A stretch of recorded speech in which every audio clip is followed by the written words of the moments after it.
BMG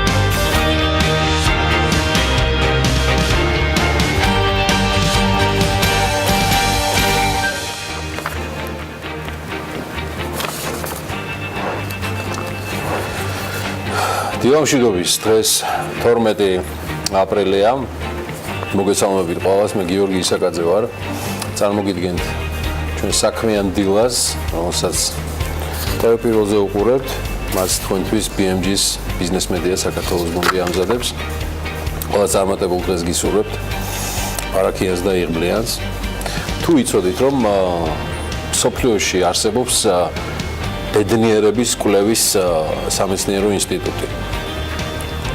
ის საქართველოში არ არის განთავსებული და მითქა მე მგონი. მოკლედ ეს ინსტიტუტი ზომავს სხვადასხვა ქვეყნებს და ქალაქებს ღიმილის მიხედვით. აი ყველაზე მომღიმარი ქალაქების ტოპ-10 ესე გამოიყურება. ბალაგა ესპანეთი მილანი მეორე ადგილზეა, კუალა-ლუმპური, მალაიზიის, კოპენჰაგენი, მადრიდი მეხუთე ადგილს იკავებს, კანადის მონრეალი მეექვსეზეა, გვადალაჰარა, სტოკჰოლმი, ლისაბონი მეცხრეზე და მეათე ადგილზე არის რიგა. აი ამ კვლევის მიხედვით ყველაზე ნაკლები ღიმილი მათ ბოლოში რატომაც არის ეს შეაფასეს და დაწერეს რომ არის ნიუ-იორკელების სახეზე. ამ ათეულში მოსახვედრაცაც წაგვადგება პროგრამა, რომელიც ტურიზმის ეროვნულმა ადმინისტრაციამ ტურისტებისთვის მაღალი დონის მომსახურების შეთავაზებისთვის დაგეგმა. საქართველოს ტურიზმის ადმინისტრაციაზეა საუბარი და პროგრამის სახელია ღიმილი გიბრუნდება. ღიმილიანი საქართველო კი არა, ღიმილი გიბრუნდება, რომლის განხორციელებაზეც დაახლოებით 100,000 ლარი დაიხარჯება ტურიზმის ეროვნული ადმინისტრაციის მიერ ჩატარებული კვლევის მიხედვით დღესდღეობით მომსახურების მაღალი ხარისხის ერთ-ერთ შემოფერხებელ ფაქტორს მომსახურების სფეროში მომუშავე ადამიანების მომხმარებლებისადმი არაკეთილგანწყობა წარმოადგენს და პირიქით. სწორედ ამიტომ კერძო სექტორის წახალისების მიზნით ადმინისტრაციამ დაგეგმა წამახალისებელი მარკეტინგული კამპანია, რომელშიც ჩართული უნდა იყოს როგორც მომსახურების გამწევი, ასევე ცხადია მომხმარებელიც.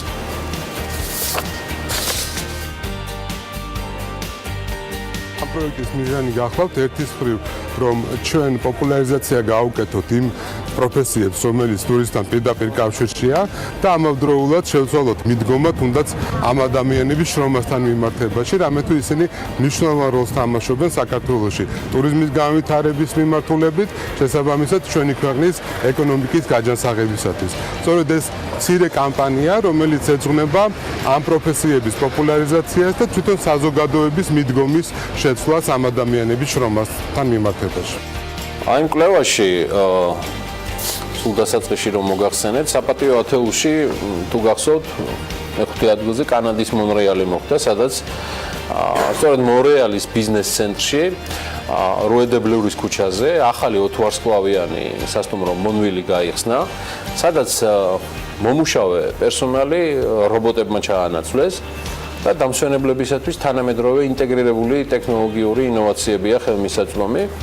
მოკლედ ჰოტელ მონვილში კანადაში პირველი და ერთადერთი სასტუმროა, რომელიც აღჭურვილია ავტონომიური სრულად რობოტების მომსახურებით და იქ შესაბამისად უკვე ვეღარ ნახავთ მომსახურე პერსონალში ძალიან იშვიათი გამონაკლისის გარდა ადამიანებს. სხვა შორის ვენეციაც ვერ მოხვდა იმ საპატიო ათეულში, ისიც ვერ გავიგე ნიუ-იორკი რატომ მიჩექმეს, მაგრამ ეს სამეცნიერო კვლევითის ინსტიტუტის სინდისზე და ნამუსზეც იყოს, აი ვენეციას კი ესეთი გადაწყვეტილება მიიღო ადგილობრივმა ხელისუფლებამ, რომ ერთდღიანი ტურისტებისთვის მოსაკრებლის შემოღება დააწესოს. აღნიშნული რეგულაციის მიზეზად კი კათოლიკური აღდგომის კვირეულზე ტურისტების მაღალ შემოდინებას და ზოგიერთი მათგანის შეუსაბამო ქცევას ასახელებს. მოკლედ ზელოქალის ინფორმაციით ქალაქის მერმა სპეციალური გადასახადის დაწესება გადაწყვიტა, რომელსაც ის ვიზიტორები გადაიხდიან, რომლებიც არა ვენეციაში, ასე ვთქვათ, დასარჩენად, არამედ ქალაქში ერთი დღით მის დასათვალიერებლად ჩამოლენ. მისივე განმარტებით ასეთი გადაწყვეტილება ტურისტთა ნაკადის შესამცირებლად მიიღო მიმდინარე წელს მხოლოდ კათოლიკური აღდგომის ბრწყინვალე დღესასწაულზე ვენეციას ერთი დღის და რამდენიმე საათის განმავლობაში 125,000-ზე მეტი ადამიანი ეწვია, შედეგად ღირსშესანიშნაობების წინ, ასე ვთქვათ, დაუსრულებელი რიგები დადგა და ქალაქში საკმაოდ დიდი საცობები წარმოიქმნა. ალბათ ეს საცობები წყლით გამომავალ ქუჩებზე და კონდოლიერებს შორისაც იყო გარკვეული პრობლემები. კიდევ ერთით უცხოეთის ამბებიდან და დაუბრუნდეთ სალკლდეებს და ჩვენს ულამაზეს სამშობლოს. ფრანგული კომპანია რენო და იაპონური ნისანი გაერთიანებას გეგმავენ, აღნიშნულთან დაკავშირებით კომპანიები მოლაპარაკებას უკვე ძალიან აქტიურად აწარმოებენ, თუ მოვლენები გეგმის მიხედვით განვითარდება, კომპანიები შეერწყმებიან და შედეგად ბაზარზე ახალი ავტომწარმოებელი გამოჩნდება. დაგეგმილია ამ ორ კომპანიას შორის არსებული სტრატეგიული ალიანსი ერთი კორპორაციის სახით გარდაიქმნას. ბლუმბერგი ამ ეტაპზე ინფორმაციას გვაწვდის, რომ რენო ნისანის 53%-იანი წილის მფლობელია, ხოლო პირიქით ნისანი რენოში 15%-ს ფლობს. ამ კომპანიებს შორის ალიანსი ჯერ კიდევ 1999 წელს გაფორმდა, შესაბამისად დღეს ისინი სტრატეგიული პარტნიორები არიან. სხვათა შორის 2016 წელს მათ მიცუბიშიც შეუერთდა და აღსანიშნავია, რომ გასულ წელს აი ამ გაერთიანებულმა ალიანსმა 10,600,000 ავტომობილის გაყიდვა შეძლო. რაც წინა წელთან შედარებით თითქმის 7%-იანი ზრდის მაჩვენებელია გაყიდვებშიც. აი საქართველოს კი სოფლიო გადმოსახედიდან შემდეგნაირად მოხდა და მისი მთავარი თემა მაინც Freedom House-ია, რომელმაც გარდამავალ ეტაპზე მყოფი სახელმწიფოების 2018 წლის დემოკრატიის მაჩვენებლები გამოაქვეყნა. საქართველოს სარეიტინგო ქულა 4.78-დია და შეფასების მიხედვით 7 ქულიდან ერთი ყველაზე დემოკრატიულს, ხოლო 7 იყო კი ნაკლებად დემოკრატიულს ნიშნავს. 2018 წელს საქართველოს დემოკრატიის მაჩვენებელი წინა წელთან შედარებით 7 ქულით არის შემცირებული. Freedom House ქვეყნების დემოკრატიის მაჩვენებელს რამდენიმე ინდიკატორი ზომავს. წინა წელთან შედარებით საქართველოს პოზიცია არის ორ კრიტერიუმში გაუარესებული, ხოლო 5-ში ცვლელი.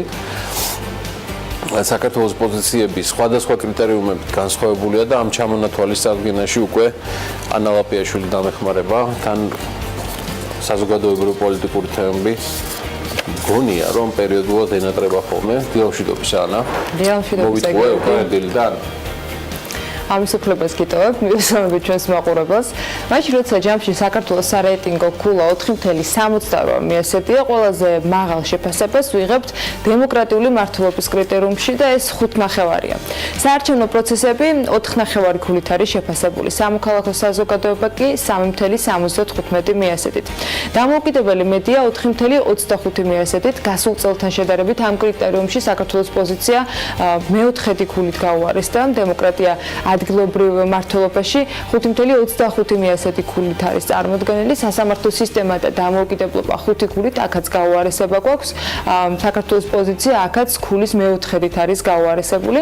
კორუფციის ნაწილში 4.9 ქულა. უნდა აღინიშნოს, რომ მედიის ნაწილთან დაკავშირებით საქართველოს პოზიციის გაუარესება ძირითადად ამ ანგარიშის მიხედვით საზოგადოებრივი მაუწყებლის ირგვლივ განვითარებულ მოვლენებს, ასევე ტელეკომპანია რუსთავი ორზეზე წელს და პროსამთავრობო ტელევიზიის მფლობელების კონსოლიდაციას უკავშირდება. აი, რაც შეეხება სასამართლო სისტემის კრიტერიუმში საქართველოს პოზიციების გაუარესებას, Freedom House აღნიშნავს, რომ ამის ერთ-ერთი მიზეზი არის აზერბაიჯანელი ჟურნალისტის აფგან მუხთალის საქმე და უცხოური კომპანიების მიმართ სასამართლოს მიერ დაწესებული საკმაოდ მაღალი ჯარიმები. ეს კომპანიები კი Philip Morris და British American Tobacco-ს წარმოადგენენ და მათი დაჯარიმების საქმე მოხდა სწორედ ერთ-ერთ მიზეზად ამ ანგარიშში საქართველოს პოზიციების გაუარესებისა, რომელიც სასამართლო სისტემას აფასებდა. კი ბატონო.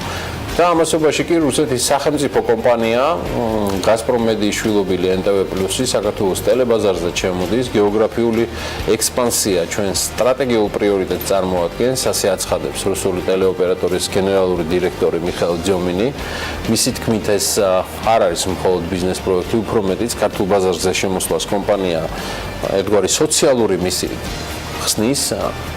თემაზე საკმაოდ ბევრი საუბარი იყო გუშინ TV პირველი საინფორმაციო სამსახურში და მათ მიერ გადმოცემულ ახალ ამბებში NTV+-ის პარტნიორი საქართველოში გახლავთ კომპანია მედია ჯგუფი. გაზპრომ მედიის გენერალური დირექტორი შერნიშენკო კი ამბობს, რომ ქართული კომპანია მედია ჯგუფი, რომელიც NTV-ს კუთვნილ 20-ზე მეტი არხის რეტრანსლირებას ახდენს, პოზიტიური თანამშრომლობის გამოცდილება აქვს. სხვათა შორის ქართული მედია ჯგუფი 2017 წლის სექტემბერში დაფუძნებული კომპანიაა.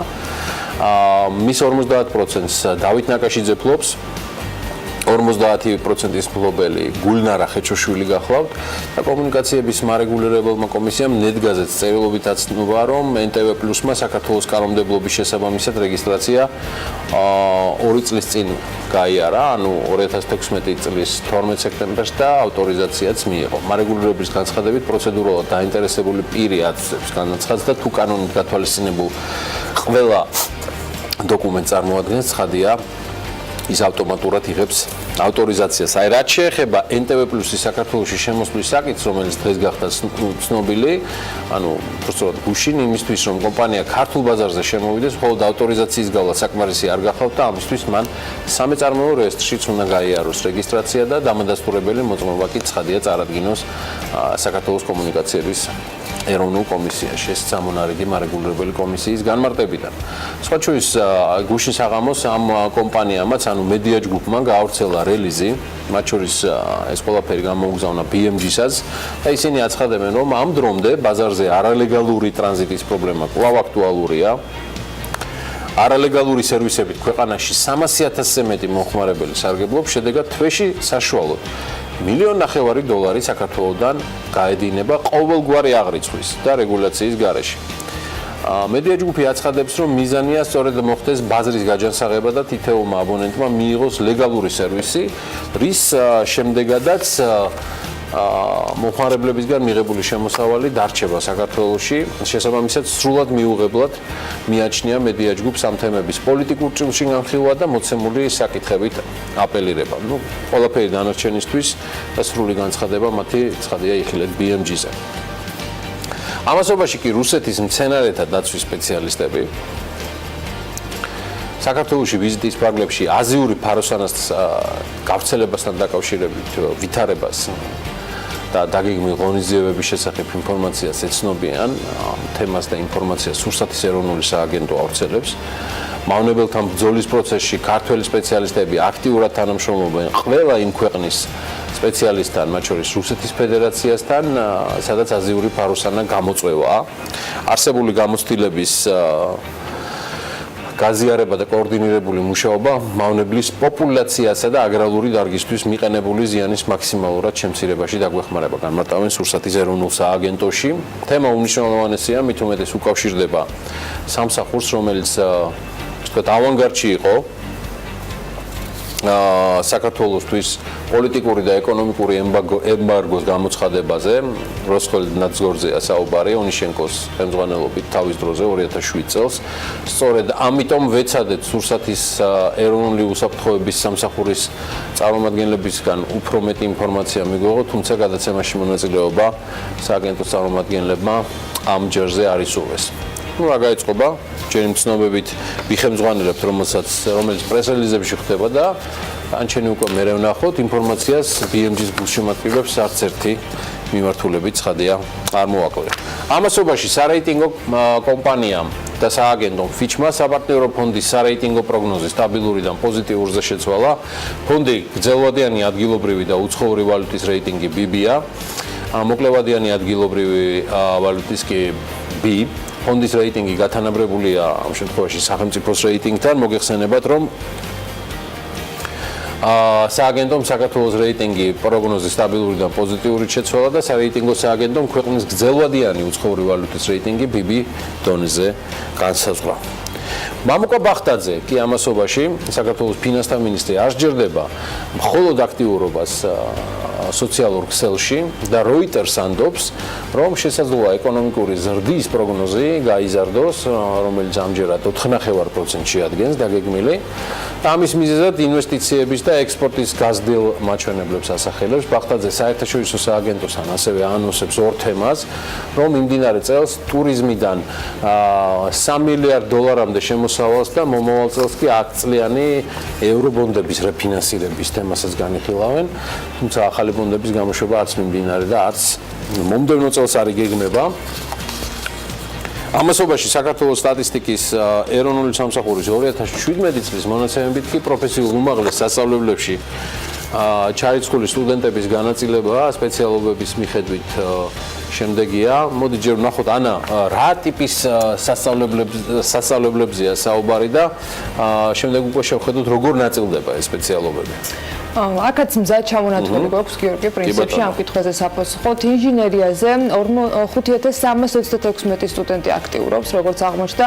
აგრარული სექტორის წარმომადგენლები 2300 არიან. სხვაობას თქვენს კარგად ხედავთ, რამდენად დიდია პირველ და მეორე ადგილას ან ამ შემთხვევაში მიმართულებებს შორის. ბიზნესის ადმინისტრირება 2151 სტუდენტს დააინტერესა. ჯანდაცვა 2027-ს, დარგთაშორისი სპეციალისტების რაოდენობა 1696-ია, ხელოვნების მიმართულებით 1379 სტუდენტმა გამოხატა ინტერესი, სამართალი 507, განათლება 98 და სოციალური მეცნიერებები 84. აი საბუნებისმეტყველო მეცნიერებების მიმართ სტუდენტების მხრიდან ინტერესი მხოლოდ 54 შემთხვევაში დაფიქსირდა. ხო, ესეა, წარმატებები ყველა სტუდენტს, ყველას ვინც რეალურ სწავლას არის მოწყობილი. ამოდროს ახლა კიდევ ერთხელ განახლდა ამ შემთხვევაში მიღება სწორედ პროფესიულ სასწავლებლებში და ამის შესახებ მათ შორის საქმიანი დილის მაყურებელსაც თათია ჩაფიჩაძე მის სტუმართან ერთად სულ რამდენიმე დღის წინ ესაუბრებოდა და კიდევ აქვთვა და იმისათვის რომ საკუთარი თქვათ პოზიციები დააფიქსირონ სადაც სურთ სწავლის გაგრძელება. განათლების მინისტრის მოადგილე ქეთევან ნატრიაშვილი საკმაოდ დეტალურად საუბრობდა ამ თემებზე. მადლობა ანას, არ სტატისტიკა მოგაკლდებათ მომდენო 2 საათნახევრის განმავლობაში, არც საინტერესო თემები, სტუმრიანობასაც ტრადიციულად არ უჩივით. ეკა ბაშარულის გადამკიდე BMG-ს გუნდი, მუდმივი წევრები, ასე ვთქვათ, BMG-ს გუნდისა, ჩვენს პარტნიორ თანაწამყვანებთან ერთად. მოდი ვნახოთ ვიდეო ანონსი. 12 აპრილის დილას საქმიანად იწყებენ გიორგი მშვილდაძე, ქეთევან ალექსიძე, ზაზა აბაშიძის და ბექა ბაციკაძის სტუმარი ირაკლი გვილავა, ლიკა ქარდავა, ნინო მაკასარაშვილს და ბესიკ ჯიქურაულს მასპინძლობს. მარინა მანჯგალაძე საქმიანების რუბრიკაში თამარ ჭედრიძეს გაგვაცნობს. დილა საქმიანია TV პირველზე.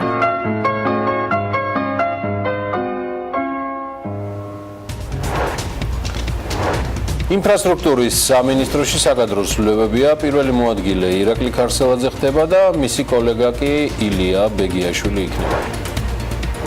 მთავრობამ უწერას მინერალური წყლის ათვისებისა და ადგილზე ტურისტული კომპლექსის მშენებლობის მიზნით 25 წლიანი ლიცენზია აუქციონზე გამოიტანა. საქართველოს ფოსტა 15 ერთეული მაღალი გამოვლობის ავტომობილის შეძენას გეგმავს. თბილისის მერიის ავტოპარკი კი 2018 წელს გამოშვებული თეთრი ფერის Hyundai ჰიბრიდებით განახლდება. და როგორც წესია, ამ დროს ვამბობ ხოლმე, რომ ეს არ არის ყველაფერი. და ყველაფერი დანარჩენისთვის არსებობს ანა ვაპიაშვილი, რომელიც აც უკვე პირველ კოლაჟს წარმოგიდგენთ ბიზნესისა და ეკონომიკის სიახლეებისა. და ეს ის შემთხვევა, როდესაც სრული სიმართლეა გიორგი და აუცილებლად ბიზნეს სიახლეების პირველ ნაწილში ძალიან ბევრ საინტერესოს მოისმენს საქმიანი დილის მაყურებელი. რამდენიმე წამში ვართ ეთერში.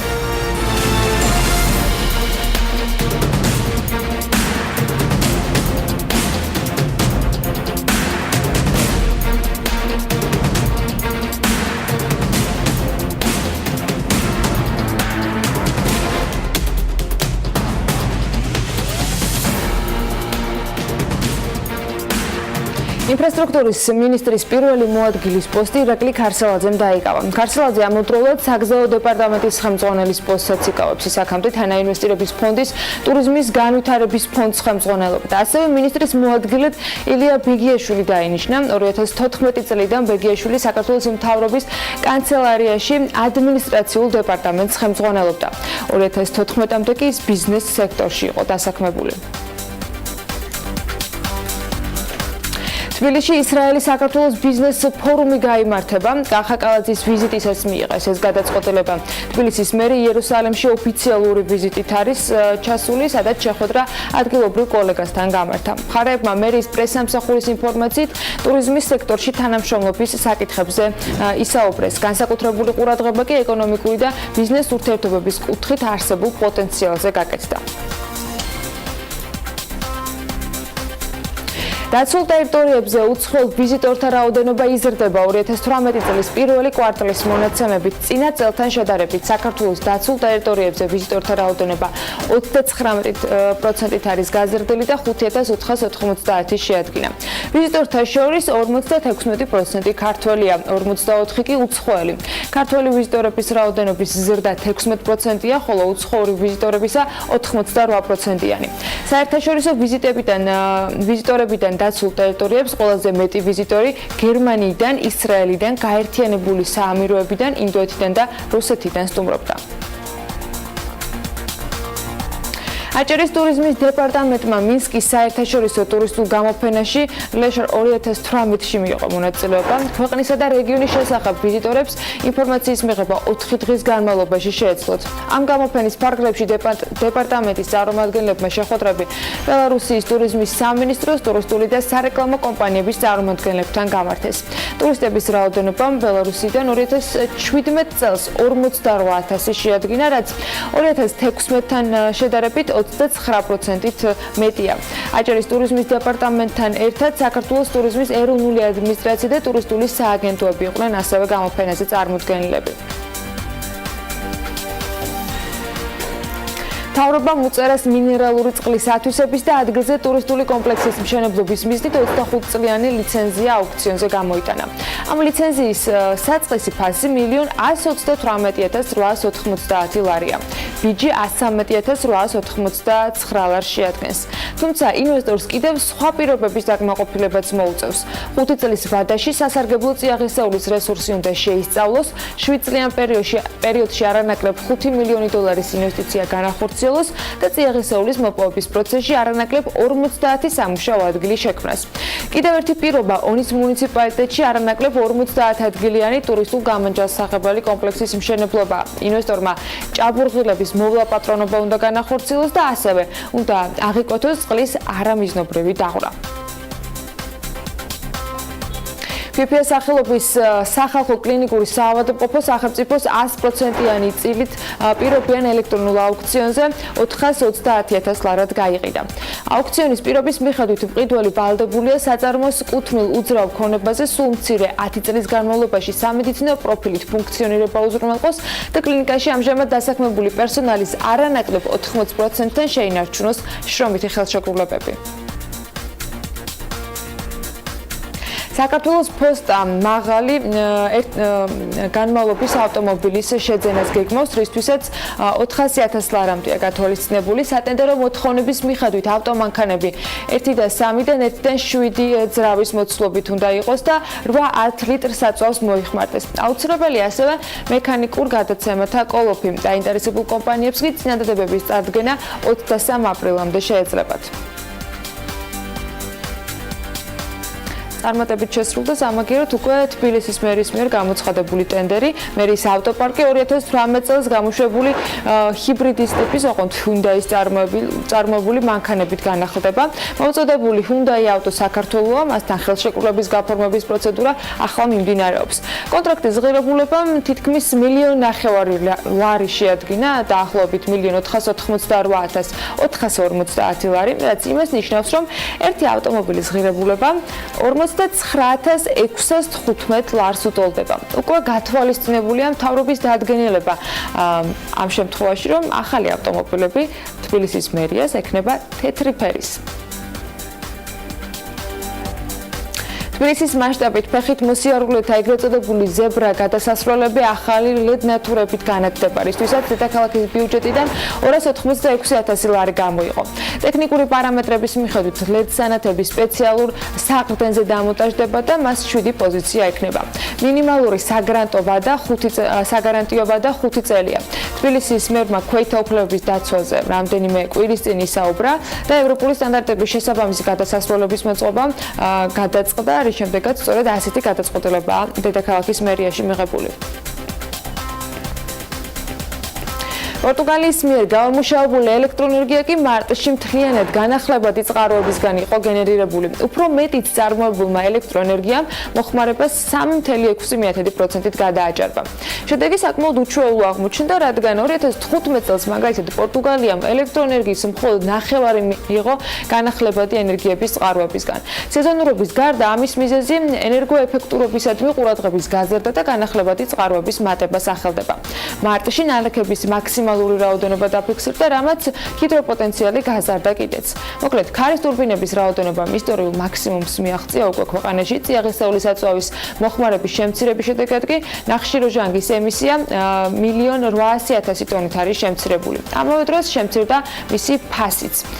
ერთთვიანი შედეგი, როგორც აღნიშნავენ, მაინც არაფერს ცვლის, თუმცა პორტუგალია მთლიანად განახლებად ენერგიაზე გადასვლას 22 წელიწადში უკვე 2040 წლისათვის ფიქრობს. საერთაშორისო სავალუტო ფონდის ხელმძღვანელი კრისტინ ლაგარდი მსოფლიო საზოგადოებას აფრთხილებს, რომ გლობალურ ვაჭრობას მოშლა ემუქრება. ჰონკონგში 4 შაბათს სიტყვით გამოსვლაში მან აღნიშნა, რომ მსოფლიოს ქვეყნებს უარი უნდა თქვან პროტექციონიზმზე. ლაგარდი ამბობს, რომ ვაჭრობიდან მიღებული მოგება ჭარბ წარმოებას გადაწონის. სავალუტო ფონდის ხელმძღვანელის ანალიზით შეუფერხებელმა გლობალურმა ვაჭრობამ ბოლო 10 წლეულებში უზრუნველყო ის, რომ სულ უფრო ნაკლები ადამიანი ცხოვრობს დედამიწაზე სიღარიბის ზღვარს მიღმა. მან ასევე მოუწოდა მსოფლიო ქვეყნებს, მათ შორის ჩინეთს, უფრო ეფექტიანად დაიცვან ინტელექტუალური საკუთრება. ახლა საქართველოს უბრუნდებით და საავტო მიმოხილვით გიორგი შემოგვერდება რამდენიმე წამში.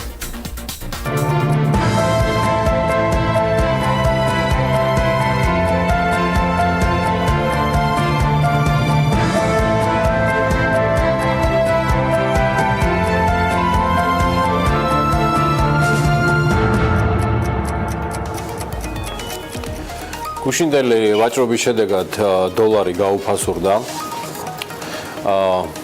2 ლარი და 40 თეთრი ღირს 1 დოლარი, თითქმის 1 თეთრით არის გამყარებული ევრო. მოკლედ 1 ევროს 2 ლარად და 97 თეთრად შეიძენთ. გაუფასურდა თურქული ლირა და იგი 57 თეთრი ღირს. ფუნტის შეძენა 3 ლარად და 40 თეთრად შეგიძლიათ. ფინანსთა სამინისტროს სახაზინო ვალდებულებების აუქციონზე კი 2018 წლის 11 აპრილს, ანუ გუშინ 20 მილიონი ლარის ნომინალური ღირებულების 182 დღიანი ვადიანობის ფასიანი ქაღალდები გაიყიდა. აუქციონში მონაწილეობა 7 კომერციულმა ბანკმა მიიღო და მოთხოვნამ 53 მილიონი ლარი შეადგინა.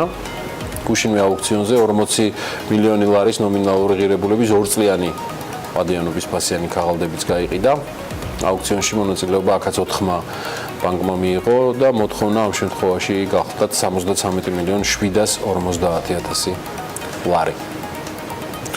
2018 წლის მარტში კი წინა თვესთან შედარებით თებერვალს ვადარებ ამ შემთხვევაში ეროვნული ბანკის უცხოური ვალუტის რეზერვები 5 მილიონ 600,000 დოლარით შემცირდა, ეს 0.2%-ია. ბოლო ერთ წელიწადში კი უცხოური ვალუტის რეზერვები 179 მილიონით დოლარით ამ შემთხვევაში, ანუ დაახლოებით 6.4% არის გაზრდილი. 2018 წლის 31 მარტის მდგომარეობით კი უცხოური ვალუტის ოფიციალურმა რეზერვებმა 2 მილიარდ 800 მილიონი დოლარი შეადგინა და აქედან 2 მილიარდ 300 მილიონი გახლავთ საქართველოს აქვს ფასიან ქაღალდებში განთავსებული, ხოლო 475 მილიონი დოლარი ნაღდი უცხოური ვალუტა და შესაბამისი დეპოზიტებია. ეროვნული ბანკი სავალუტო უცხოური ვალუტის რეზერვების რეკორდული მაჩვენებელი ეს თითქმის 3 მილიარდი დოლარი იყო, მაგრამ უფრო ზუსტად რო გითხრათ 2 მილიარდი 890 მილიონი 2013 წლის ოქტომბრის ბოლოს დაფიქსირდა, რომელსაც მიმდინარე წლის 31 მარტს არსებული რეზერვების მოცულობა დაახლოებით 79 მილიონი დოლარით, ეს არასრული 3%-ია, 2.7%-ით ჩამორჩება. აი მსოფლიოს კი რაც შეეხება ყველაზე მეტი საერთაშორისო რეზერვების მქონე ქვეყნების რეიტინგში ლიდერი ჩინეთია. და ჩინეთის სავალუტო რეზერვები შეადგენს 3 ტრილიონ 236 მილიარდ დოლარს. მას იაპონია მოჰყვება ტრილიონ 263 მილიარდით, შვეიცარიას 836 მილიარდი აქვს რეზერვში, საუდის არაბეთს 499 მილიარდი, რუსეთის რეზერვების მოცულობა 458-ია, ტაივანის 457, ჰონკონგი 454, ინდოეთი მას ცოტათი ჩამორჩება 424-ით, სამხრეთ კორეა 396 მილიარდიანი რეზერვით და რეიტინგში მე-9 ადგილზეა და ათეულს კრავს ბრაზილია 391 მილიარდი რეზერვებით. სავალუტო რეზერვზეა საუბარი. ეს ცენტრალური ბანკების ოფიციალური მონაცემებია სხვათა შორის. კარგი, ნახოთ ახლა რას გვიპირებს გარემოს ეროვნული სააგენტო, როგორი გაზაფხული და როგორი ამინდი გველის 12 აპრილს მოусმინოთ ანალაპიაშვილს. ამინდის პროგნოზის სპონსორია SEU Development. გარემოს ეროვნული სააგენტო ამინდს ვერ ცვლის, მაგრამ სამაგეროდ გვატყობინებს, რომ ამ მზიანი დღეების შემდეგ ცოტა წვიმასაც უნდა შევეგუოთ.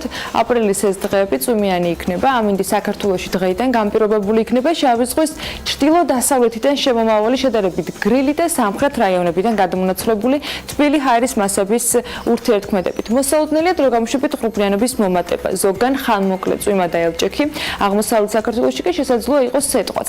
ცვალებადი მიმართულების ქარი იქროლებს.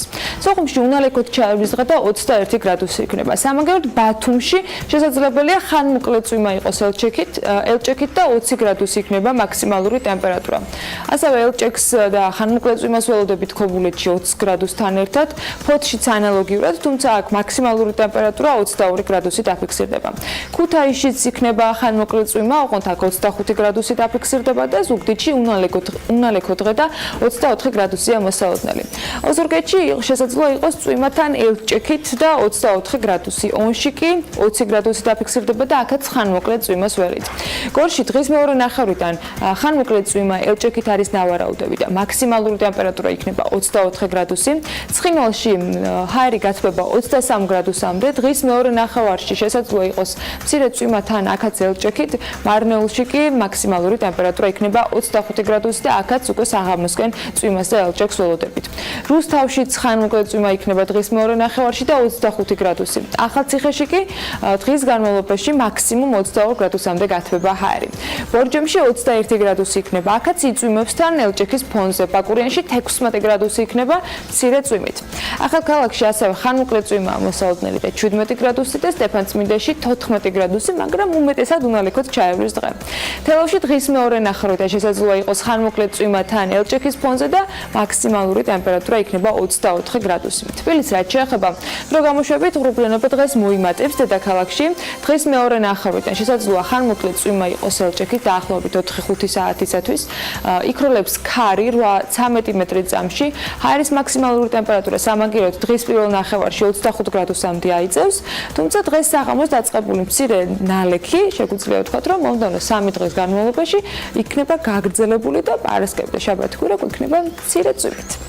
მადლობა ანა. სულ რამდენიმე წუთში ჩვენ გავაგრძელებთ უკვე რეკლამის შემდეგ საქმიანი დილის გამოშვებას ჩვენს პირველ სტუმართან ერთად და ვისაუბრებთ ხარისხის სტანდარტების დანერგვაზე.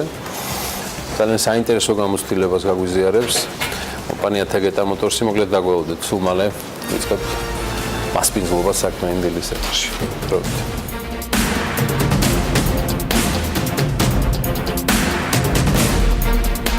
ხარისხის სტანდარტების დანერგვა თითქმის ყველა ბიზნეს სექტორში უფრო და უფრო აქტუალური ხდება, რადგან ერთი მხრივ ადგილობრივი მომხმარებლის მოთხოვნები ხვეწება, მეორე მხრივ კი საერთაშორისო ბაზრები ფართოვდება. თეგეტა მოტორსმა 23 წლიანი ისტორიის მანძილზე საქართველოში და მის საზღვრებს მიხმა მომხმარებელს მომსახურების სფეროში ISO სერტიფიკატის შესაბამისი ხარისხი რამდენიმე წლის წინ შესთავაზა. კომპანია ასევე ემზადება ხარისხის მართვის სხვა საერთაშორისო სერტიფიკატების მისაღებად. ყველა სხვა დეტალზე გიორგი მშვილდაძე, თეგეტა მოტორსის გენერალური დირექტორის მოადგილე, გსტუმრობს საქმიანი დილაში. მოგესალმებით, მადლობა სტუმრობის. ხარია რომ ხარ ჩვენთან ერთად, მე განსაკუთრებული მადლობა ამ თემის პოპულარიზაციისთვის, ვიდრე ბატონ გიორგისთან გადავინაცვლოთ, მინდა უთხრა საქართველოს დამსაქმებელთა ასოციაციას, რომ ესე რომ გვამარაგებს ძალიან ხარისხიანი თემებით, რომელიც ჩვენი ყურადღების ცენტრშია მუდმივად გულისხმობ ხარისხზე ზრუნვა და მით უმეტეს როცა საუბარია ისეთ კომპანიაზე, როგორც თეგეტა მოტორსია.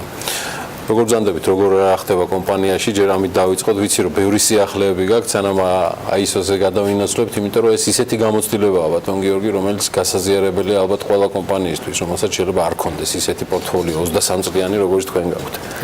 დიახ, მრავალწლიანი ჩვენი განვითარების ისტორიაში და აი ამ ბოლო პერიოდში ძალიან აქტუალური წამოვიდა იმ სტანდარტებზე საუბარი, რომელიც კომპანია, იმიტომ რომ შესაძაც არის კომპანიაში 100 კაცი მუშაობს, სხვა სტანდარტებს მუშაობს, როცა 500, 1000, 1500-ია, მაშინ უკვე იწყებ ამ ISO სტანდარტიზაციაზე ფიქსი, იმიტომ რომ მთელი ბიზნეს პროცესები უნდა იყოს ეს ჩარჩოში, რას სჭირდება ძალიან მაღალი დონის კონტროლინგი სისტემა, რეპორტინგი, გაწერილი უნდა იყოს ყველაფერი ინსტრუქციები ძალიან დეტალურად, რომ რაიმე მთელი ამ ბიზნეს პროცესში რაიმე ჩავარდნა არ მოხდეს.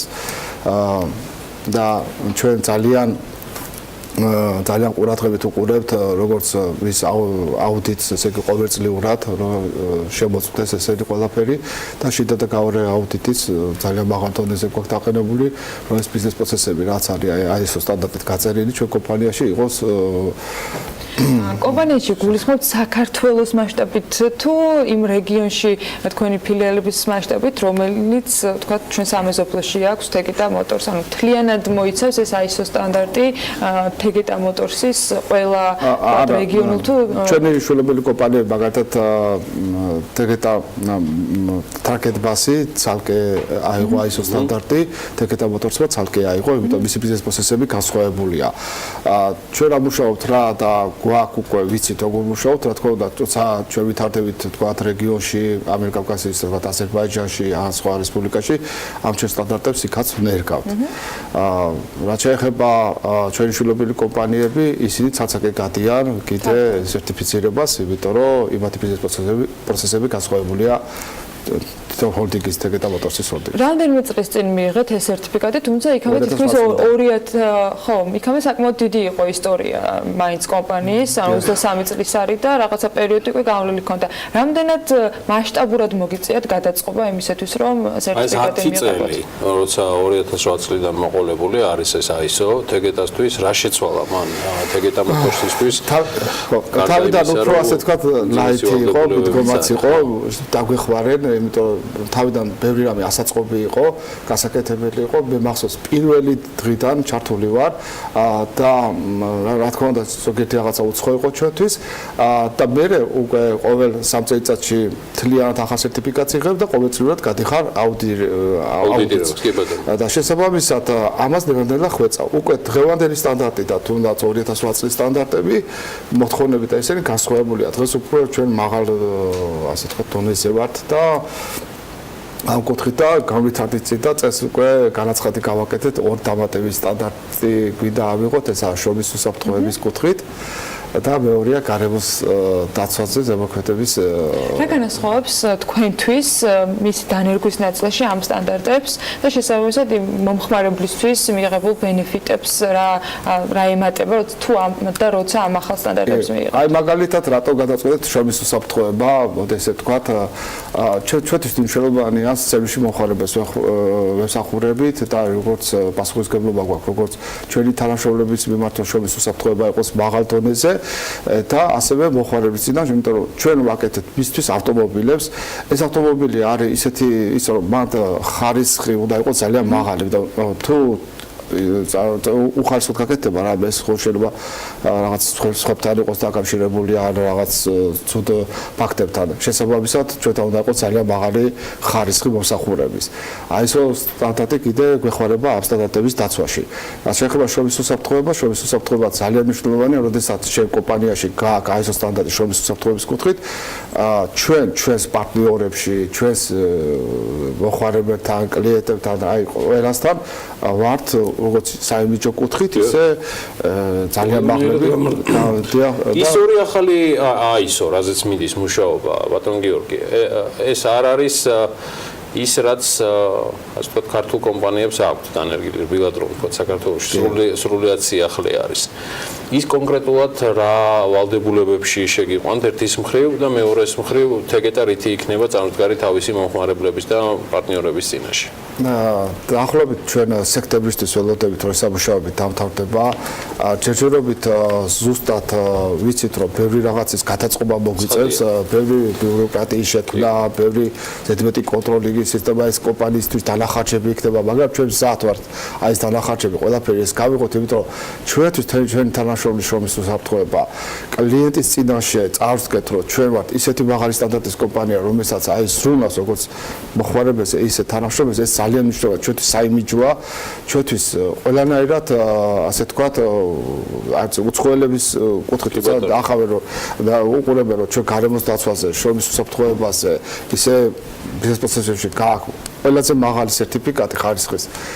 ნუ ეს უკვე კომპანია ნიშნავს რომ მიაღწია მაქსიმუმს და საქართველოს ბაზრის გარდა აქედან გამომდინარე მიშდა გითხოთ თქვენ ფართოვდებით რეგიონში ეს ნიშნავს იმას თუ არა რომ ეს იქნება ხელშემწყობი მათ შორის კიდევ დამატებით სხვა რომელიმე ქვეყნის ბაზარზე შესვლა დაგეგმოთ თუ ახლოს მომავალში ეს სტანდარტები არის თუ არა მათ შორის წინაპირობა როდესაც როცა კომპანია კიდე ერთხელ გამიგორებს დიდი ხდება კომპანია თავისი ზომებით მე აუცილებლად ჭირდება სტანდარტიზაცია თავიდან შედიხარ პატარა თქვათ პატარა კოლექტივია პატარა კომპანია აქ ბიზნეს პროცესებიდან გამომდინარე არ საჭიროებს რაღაც განსაკუთრებულ სტანდარტებს იმის დაცვა მარტივად შეიძლება მაგრამ დიდ კომპანიაში ეს უკვე აუცილებელია იმიტომ რომ ყველაფერი უნდა იყოს თავიდან ბოლომდე გაწერილი და დიდი დოკუმენტი იქნება და შესაბამისად მენეჯერის ინიშნება ამის აუდიტირების პროცესი ბატონ გიორგი ძალიან მნიშვნელოვანი არის თქვენი მაგალითი და თქვენი ინტერვიუ ამ თემაზე რამდენად სკრუპულოზურია რამდენად მნიშვნელოვანია რომ კომპანია არამხოლოდ მიიღოს არამედ შემდგომ მუდმივად ფორმაში იყოს იმ აუდიტის შემოწმებისას რომელიც ყოველწლიურად ხდება თუ არ ვცდები და ეს როგორც მე ვიცი არის საკმაოდ ისეთი რთული და ზედმიწევნითი პროცედურა ყველა დოკუმენტი მოწვდება, ყველა პროცესები მოწვდება, შეიძლება მაგალითად აი უბრალოდ ენით გეტყვით ჩამოსასხმელი აპარატი, რომელიც ასხავს ზეთს, შეიძლება შემოწმდეს, რომ ნამდვილად ის 5 ლიტრს ასხავს თუ შეიძლება მეტს ან ნაკლებს ასხავს, ხო? თქვათ ზეთს, ან რაღაც აი ესეთი დეტალებიც კი მოწვდება, რომ ჩვენ სტანდარტიზაციაზე როცა ვლაპარაკობთ, ერთხელ 3 წელიწადში ერთხელ სერტიფიკატი ახლდება ფაქტობრივად. თქვენ რა ყოველწელს გავდივართ იმას აუდიტირებას. თქვენივე გადამზადებული ყავთ თუ სხვა არა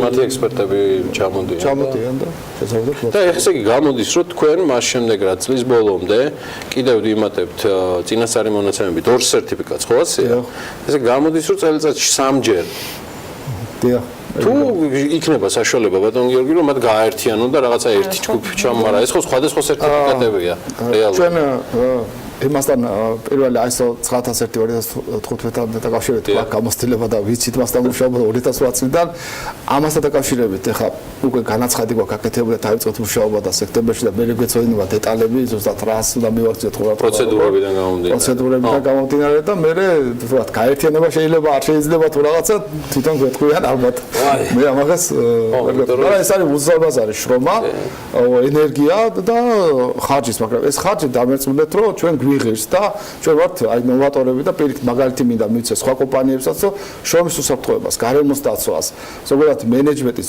სტანდარტიზაციას რომ ჩვენ ვიყოთ მაღალი დონის, აი ესე თქვათ, ჩვენთან რომ ჩამოდიან პარტნიორები, 300-მდე უცხოელი პარტნიორი ვართ და ყოველთვის ამბობთ ეგეთ ამატორში არის დასავლეთ ევროპის მაღალი სტანდარტების კომპანია, არა თუ თქვათ აღმოსავლეთ ევროპას კომპანია, დასავლეთ ევროპაშიც კი არ არის ასეთი სტანდარტების კომპანია თავისი ბიზნეს პროცესებით გაწერილი ისე გვაქვს წარმოქმნილი ყველაფერი. ბიზნეს წრეებში, რომელშიც თქვენ აქტიურად ტრიალებთ, შრომის უსაფრთხოებაზე ვიცი ბოლო პერიოდში დაინტერესება სხვა ბიზნეს სტრუქტურებს.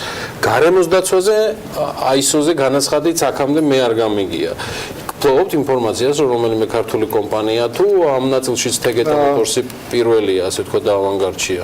მე ზუსტად აბათ ბატონებუჯა ველაცაც ნო კითხოთ რა არის ზუსტად მასთან დაკავშირებით არ მაქვს ხა ზუსტად ინფორმაცია ვერ გეტყვით რომ რომელი კომპანიამ გაიარა და ან რომელი ახლა თქვათ რა სტატუსი ზოგიერთი ქონდა და მე ამ სერტიფიკატს რაღაც აუ შემოწმებას ვერ გადიანის ეტონესე და ჩამოერთვათ ხოლმე მაგრამ ჩვენ ეს გაინტერესებს დაინტერესებულად კიდევ ერთხელ ვამბობ რომ ძალიან ბოლო პერიოდში თვითონ ქვეყნის პარლამენტის კანონის შემოდის შრომის უსაფრთხოებასთან დაკავშირებით უსაფრთხოებასთანაც და გარემოს დაცვის განსაკუთრებით ნარჩენებთან დაკავშირებით ნარჩენების მართვაზე შემოდის კანონი და მათ ძალიან მნიშვნელოვანია ჩვენ ვიყოთ მომზადებულები და სტანდარტები და იქ იცით რომ მეორადი საბურავები ძალიან ბევრი შემოდის თვითონ საბურავებთან დაკავშირებით არის პრობლემა მე ჩვენ პირდაპირ ვაცხადებთ რომ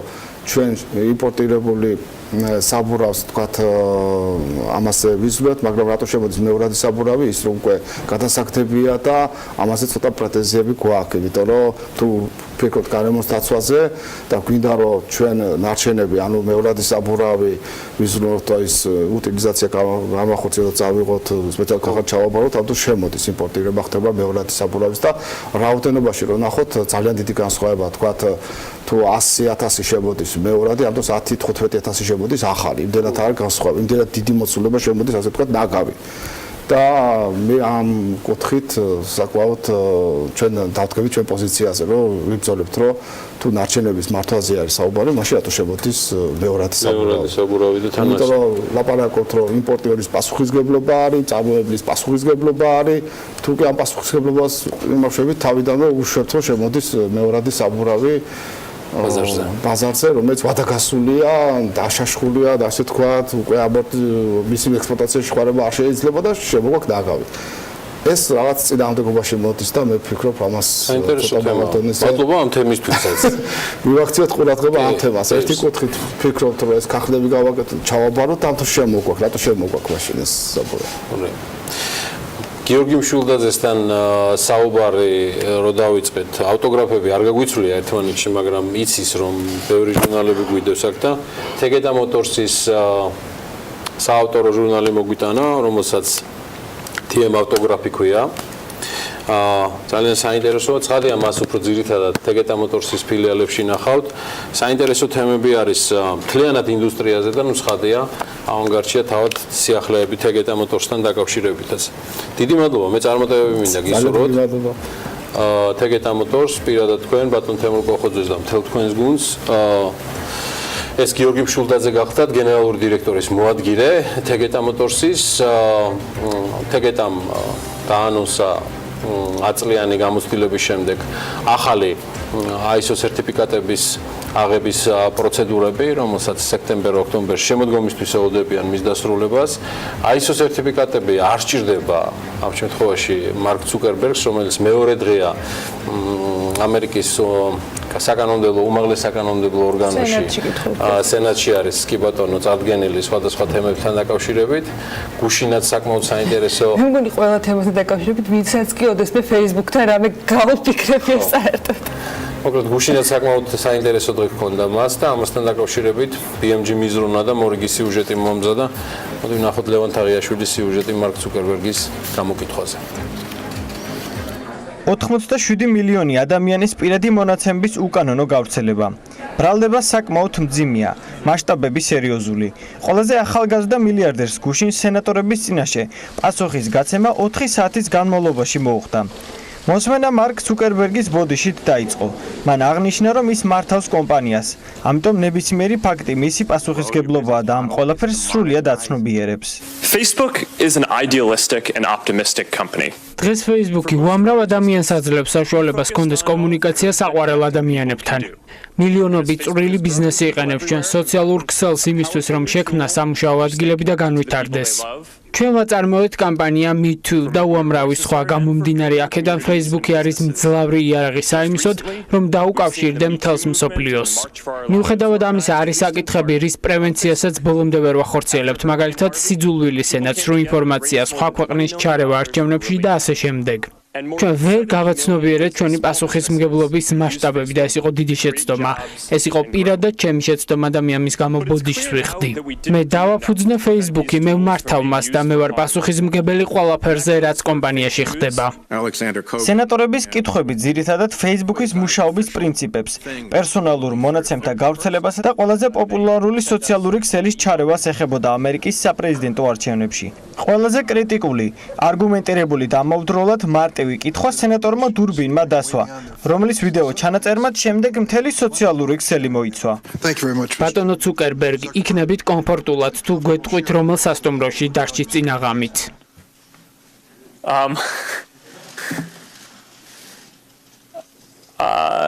No. არა. და იმას თუ გაგვიმხავთ, ვისთან კონდათ მიმოწერა ბოლო 1 კვირის განმავლობაში. Senator, no, I would. არა ბატონო სენატორო, ამას აქ ნამდვილად არ გავაკეთებ.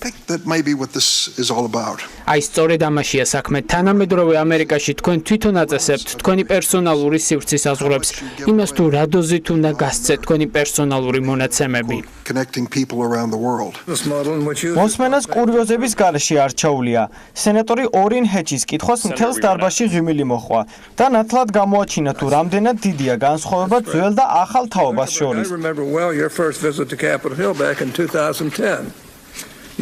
თქვენ რამდენიმე წლის წინ აღნიშნეთ, რომ Facebook-ი ყოველთვის უფასო პლატფორმა იქნებოდა. დღესაც ასე თვლით?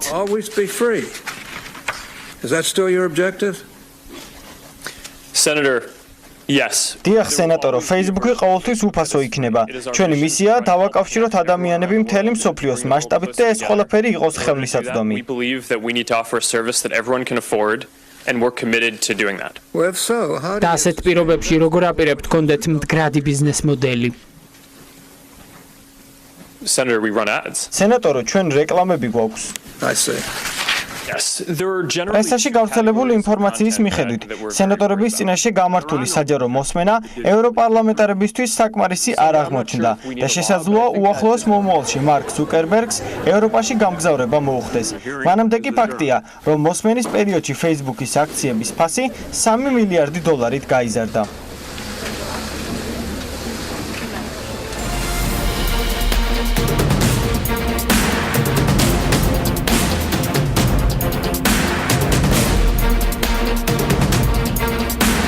შავი ზღვისპირეთში ახალი ტურისტული მინი ქალაქი მოეწყობა. მთავრობამ ურეკი შეკვეთილის გენერალური გეგმა დაამტკიცა. ქართული ღვინოების ადგილწარმოშობის დასახელებებს კიდევ ერთი ხაშმის საფერავი ემატება. 2017 წელს საფრანგეთში თავშესაფარი საქართველოს 1542 მოქალაქე მოითხოვა. ბიზნესი ახლებით ვაგრძელებთ საქმიან დილას. შავი ზღვისპირეთში ახალი ტურისტული მინი ქალაქის მოწყობაა დაგეგმილი. მთავრობამ ურეკი შეკვეთილის გენერალური გეგმა დაამტკიცა. კერძოდ, ურეკი შეკვეთილის სარეკრეაციო ტერიტორია, რომელიც გურიაში ოზურგეთის მუნიციპალიტეტის შავი ზღვისპირა ტერიტორიაზე მდებარეობს, ჯამში 1528 ჰექტარ ტერიტორიას მოიცავს. საავტომობილო გზები და ქუჩები, საფეხმავლო და სარეკრეაციო გზები, საველოსიპედო ბილიკები, საზოგადოებრივი ღია სივრცეები და მიწის ნაკვეთები ეს არის პროექტები, რომელიც შეკვეთილსა და ურეკში სამომავლოდ უნდა განხორციელდეს. ჯამში უნდა აშენდეს 15,57 მიასედი კილომეტრი ახალი საავტომობილო გზა და 20 კილომეტრნახევარი ახალი ქუჩა, 3 საავტომობილო ხიდი. გენერალური გეგმა მუნიციპალიტეტს თავაზობს ასევე ავტობანის სავარაუდო განვითარებასაც. ტრანსპორტის მიმართულებით საველოსიპედო გზის გარდა შესაძლებელია წყლის ტრანსპორტის განვითარებაც. პლაჟისფირა საფეხმავლო გზების და ავტოსადგომების გარდა კი გეგმაში ასახულია ქობულეთის აღმაშენებლის ქუჩის და ურეკი შეკვეთილის სარეკრეაციო ტერიტორიის გასწვრივ, როგორც საცხოვრებელი, ისე საქმიანი ზონების გასართობი და სპორტული კომპლექსების განვითარება. აგროდაზღვევის სახელმწიფო პროგრამაში შეტანილი ცვლილება სადაზღვეო კომპანიებს გაყიდული პოლისების რაოდენობას მნიშვნელოვნად შეუმცირებს. ამის შესახებ სადაზღვეო ასოციაციის ხელმძღვანელმა BMG-თან საუბრისას განაცხადა. დევი ხეჩინაშვილის თქმით, დაზღვევა არ არის საკმარისი მოტივატორი იმისთვის, რომ ფერმერებს მიწების რეგისტრაციისაკენ უბიზგოს. აგროდაზღვევის სახელმწიფო პროგრამაში შეტანილი ცვლილების მიხედვით კი სუბსიდირებული სადაზღვეო პოლისის შეძენა მხოლოდ იმ ფერმერებს შეეძლებათ, ვისაც მიწის ნაკვეთი რეგისტრირებული ექნება. ვფიქრობ, რომ მოცვის თვალსაზრისით სერიოზულ პრობლემებს შექმნის. შეიძლება მესამედიც კი არ გამოვიდეს იმისა, რაც შარშად იყო დაზღვეული. ყველაფერი მომზადებულია, გადაზღვევის ხელშეკრულებები გაკეთებულია, სააგენტო ქსელები აწყობილია იმისათვის, რომ მატებისკენ წავიდეთ. და ამ დროს ეს ძალიან მნიშვნელოვანი შეზღუდვაა, ჩვენ არა ვართ დაზღვევა არ არის საკმარისი მოტივატორი იმისათვის, რომ ეს ხალხი მიიყვანოს და დაარეგისტრირებინოს მიწები. ხუდოხისთან დაკავშირებით გადაწყვეტილება უახლოეს მომავალში იქნება და დარჩება თუ არა კომპანია ტრანსელექტრიკა ხუდოხისის პროექტში სწორედ ამ დროში გაერკვევა. ამის შესახებ ეკონომიკის მინისტრის მოადგილემ ისაუბრა. ამ საკითხზე ჯერჯერობით გადაწყვეტილება მიღებული არ არის. მოლაპარაკების სტადიაზე ვიმყოფებით და უახლოეს მომავალში შედეგი ცნობილი იქნება, ამბობს მინისტრის მოადგილე. ქართული ღვინოების ადგილწარმოშობის დასახელებებს კიდევ ერთი ხაშმის საფერავი ემატება. საკპატენტის თავმჯდომარე ნიკა გოგილიძე აღნიშნავს, რომ ამ საკითხზე მუშაობა საკპატენტში დასრულებულია და სავარაუდოდ მაისის დასაწყისში ხაშმის საფერავი გეოგრაფიული აღნიშვნების და ადგილწარმოშობების დასახელებების სახელმწიფო რეესტრში გამოქვეყნდება. ხაშმის საფერავის ადგილწარმოშობის დასახელების რეგისტრაციასთან დაკავშირებით ყველა პროცედურა დასრულებულია და გასაჩივრებისათვის გამოქვეყნებულიც. რომ თუ ვინმეს რაიმე სახის პრეტენზია გააჩნია დააფიქსიროს. ამ ვადის ამოწურვის შემდეგ კი დაახლოებით 2 კვირაში უკვე ადგილწარმოშობის დასახელება რეესტრში ოფიციალურად დარეგისტრირდება. თავის დროზე ხაშმის საფერავი ღვინის ეროვნულმა სააგენტომ შეისწავლა. რეპუტაცია სახეზე იყო განსაკუთრებული თვისებებიც, ხაშმის ყურძენი განსხვავდებოდა, შესაბამისად შემოტანილია რეგისტრაცია და ეს ეხება სოფელ ხაშმში და მის მიმდებარე ტერიტორიაზე მოყვანილ საფერავის ჯიშის ყურძენს აღნიშნავს საკპატენტის ხელმძღვანელი.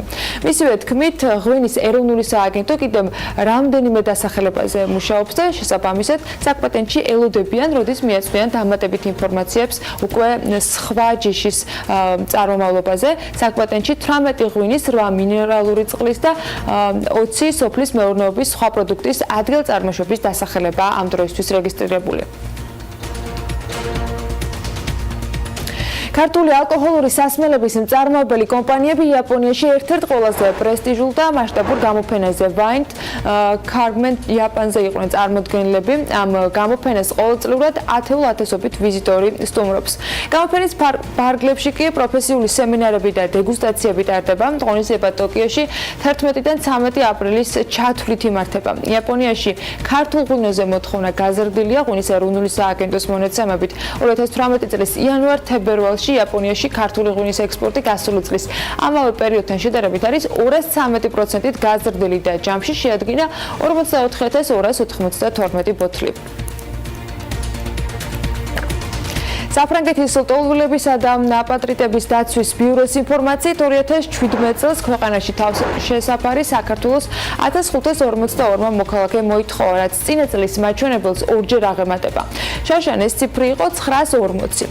თავშესაფრის მაძიებელთა შესახებ სტატისტიკური მონაცემები ყოველწლიურ დასკვნაში მოხვდა. უწყობის ინფორმაციით თავშესაფრის მაძიებლები ძირითად მოტივად ოპოზიციური პარტია ერთიანი ნაციონალური მოძრაობის აქტივისტების პოლიტიკურ დევნას ასახელებს, რომელიც აქტივისტების განცხადებით ხელისუფლებაში ქართული ოცნების მოსვლის შემდეგ დაიწყო. თავშესაფრის თხოვნის დანარჩენ მოტივებს შორის კი ეთნიკური კონფლიქტები, საოკუპაციო ძალების ქმედებები, სექსუალური ნიშნით შევიწროება, ოჯახში ძალადობა და ადამიანის ღირსების შემლახვალ პირობებში სასჯელის განმეორებით მოხდის შიში წარმოადგენს. გაიზარდა ისეთი ბიზნესმენებისაგან შემოსული განცხადებებიც, როგორც ამ დასკვნაში აღნიშნული, რომლებიც პოლიტიკური ძალების მხრიდან დანაშაულებრივ ქმედებებს უჩივიან. თბილისში გალაქტიონ ტაბიძის ხიდი მტკვრის მარცხენა სანაპიროს კიდევ ერთი პანდუსით დაუკავშირდება. მერიის გადაწყვეტილებით ამ ტერიტორიაზე ბეტონის სამანქანო გზა აშენდება, რომელსაც 3.5 მეტრის სიგანის ორი ზოლი ექნება. გალაქტიონ ტაბიძის ხიდთან მდინარე მტკვრის მარჯვენა სანაპიროზე მოწყობილმა კვანძმა მოაწესრიგა და ეფექტური გახადა ტრანსპორტის გადაადგილება. რაც მდინარე მტკვრის მარცხენა სანაპიროს ეხება, ამ დროისათვის კი მოწყობილია მხოლოდ ერთი პანდუსი, რის გამოც მშრალი ხიდიდან დიდუბის მიმართულებით მოძრავი სატრანსპორტო ნაკადი, რომლებიც ტაბიძის ხიდით გადადიან მარჯვენა სანაპიროზე, ასევე მეტროს სადგურ მარჯანიშვილის მხრიდან მარცხენა სანაპიროზე ჩამოსროლი ტრანსპორტის ნაკადი და ჯავახიშვილის ქუჩაზე მოძრავი ტრანსპორტის ნაკადის გადაკვეთაზე იქნება შესაბამისად ამ სატრანსპორტო ნაკადებით გადატვირთული ერთ-ერთი რთული კვანძი. რაც შესაბამისად, როგორც აღნიშნავენ, იწვევს ტრანსპორტის მოუწესრიგებელ მოძრაობას და საცობს. სწორედ ამ მოედნის სატრანსპორტო ნაკადებისგან გადატვირთვის მიზნით საჭიროა ჩხეიძის ქუჩის და მდინარე მტკვრის მარჯვენა სანაპიროს დამაკავშირებელი პანდუსის მოწყობა.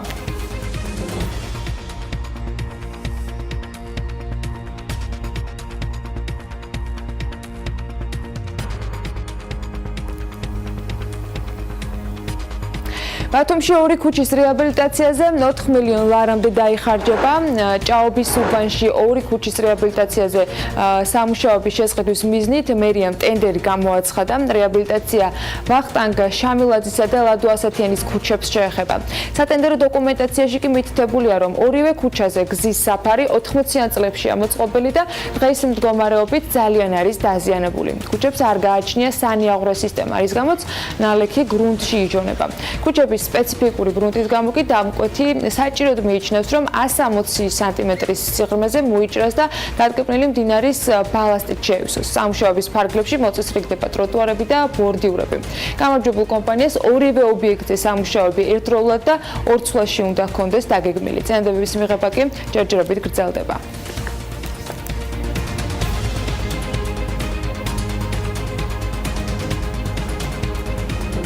სოფლიოში ყველაზე დატვირთული აეროპორტი ატლანტის ჰარტფილდის აეროპორტია, რომელიც აეროპორტების საერთაშორისო გაერთიანების ინფორმაციით 2017 წელს 104 მილიონ გზავრს მოემსახურა.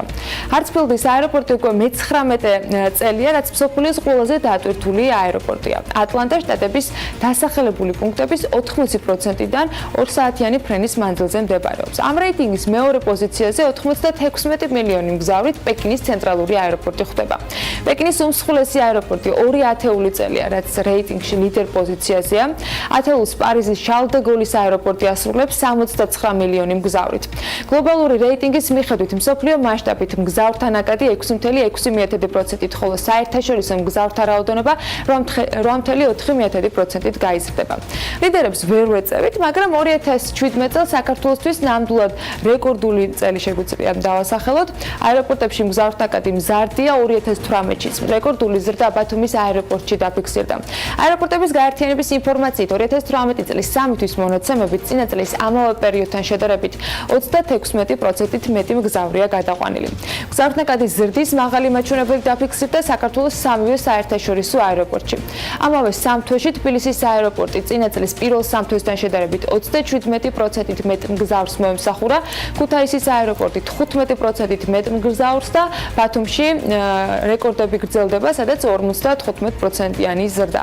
რაც შეეხება ადგილობრივ აეროპორტებს, მესტიისა და ამბროლაურის აეროპორტებით 2018 წლის პირველ კვარტალში 806 მგზავრი არის გადაყვანილი. 2018 წლის პირველი სამი თვის მონაცემებით კი ჯამში აეროპორტმა შეასრულა 50 რეისი.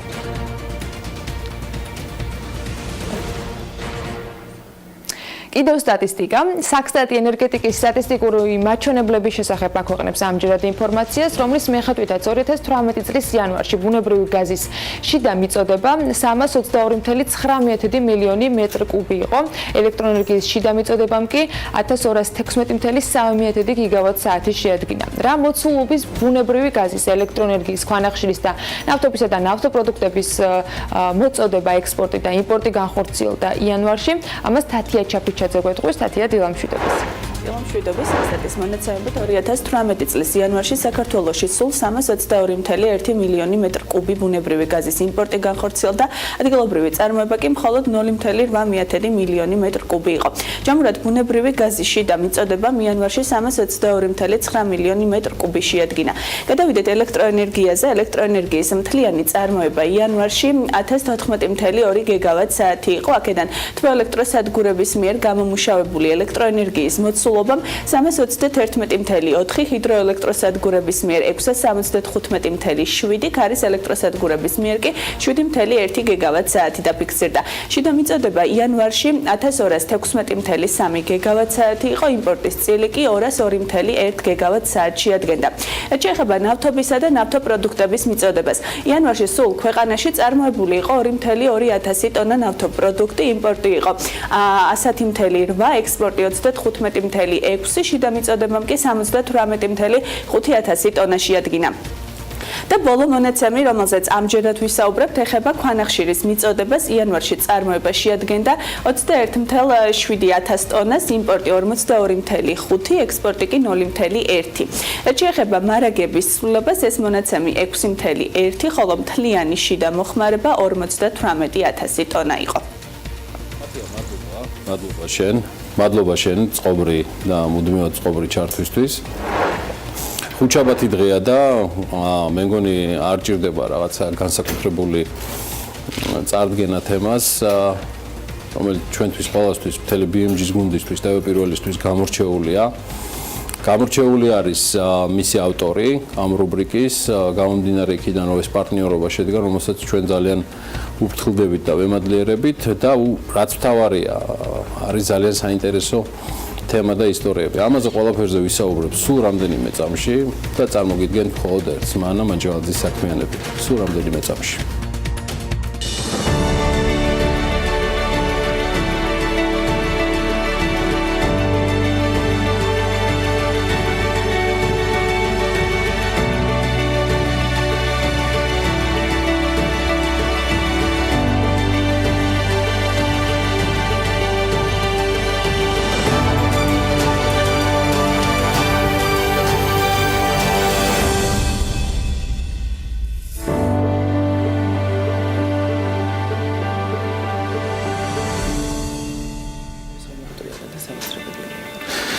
და მთელი ეს ამბავი, რაც შესავლად გაზდევს საქმიანებს, ცხადია უკავშირდება მანა მანჯვალაძის დიდ სატელევიზიო სივრცეში დაბრუნებას, მაგრამ მისი რესპონდენტები ჩვენ თავიდანვე ვთქვით, რომ არ იქნებიან მხოლოდ საზოგადოებისთვის, მეტნაკლებად ცნობილი ადამიანები, მთელი, ასე ვთქვათ, არ ვიცი რა ვთქვა, მთელი აი იდეა და მთელი გამყოფი ხაზი, ზოლი, ან რაც გნებავთ ამ საქმიანების რუბრიკისა, სწორედ იმაში მდგომარეობდა, რომ საზოგადოებას გავაცნოთ ბიზნესმენები, რომლებსაც იცნობთ მათი შეიძლება ბიზნესიდან, ბრენდიდან, ან ახალგახსნილი ობიექტებიდან გამომდინარე, მაგრამ არ იცით, ვინ არიან რეალურად ამ ყველაფრის უკან მდგომნი და რეალურად შემოქმედნი.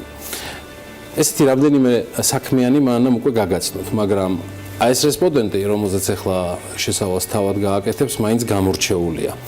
და მე მგონი ექსპერიმენტის გამორჩეულად შედგა. შესაბამისად, ყველაფერი დანარჩენისთვის მანა მანჯვალაძე არის ჩვენთან ერთად სტუდიაში. მანა, მოგესალმებით. მოგესალმებით. პატარა პაუზა დავიკავეთ, მაგრამ ძალიან მნიშვნელოვანი და ღირსეული საიმისოთ, რომ შენ ამ თემაზე მაგრად გემუშავა.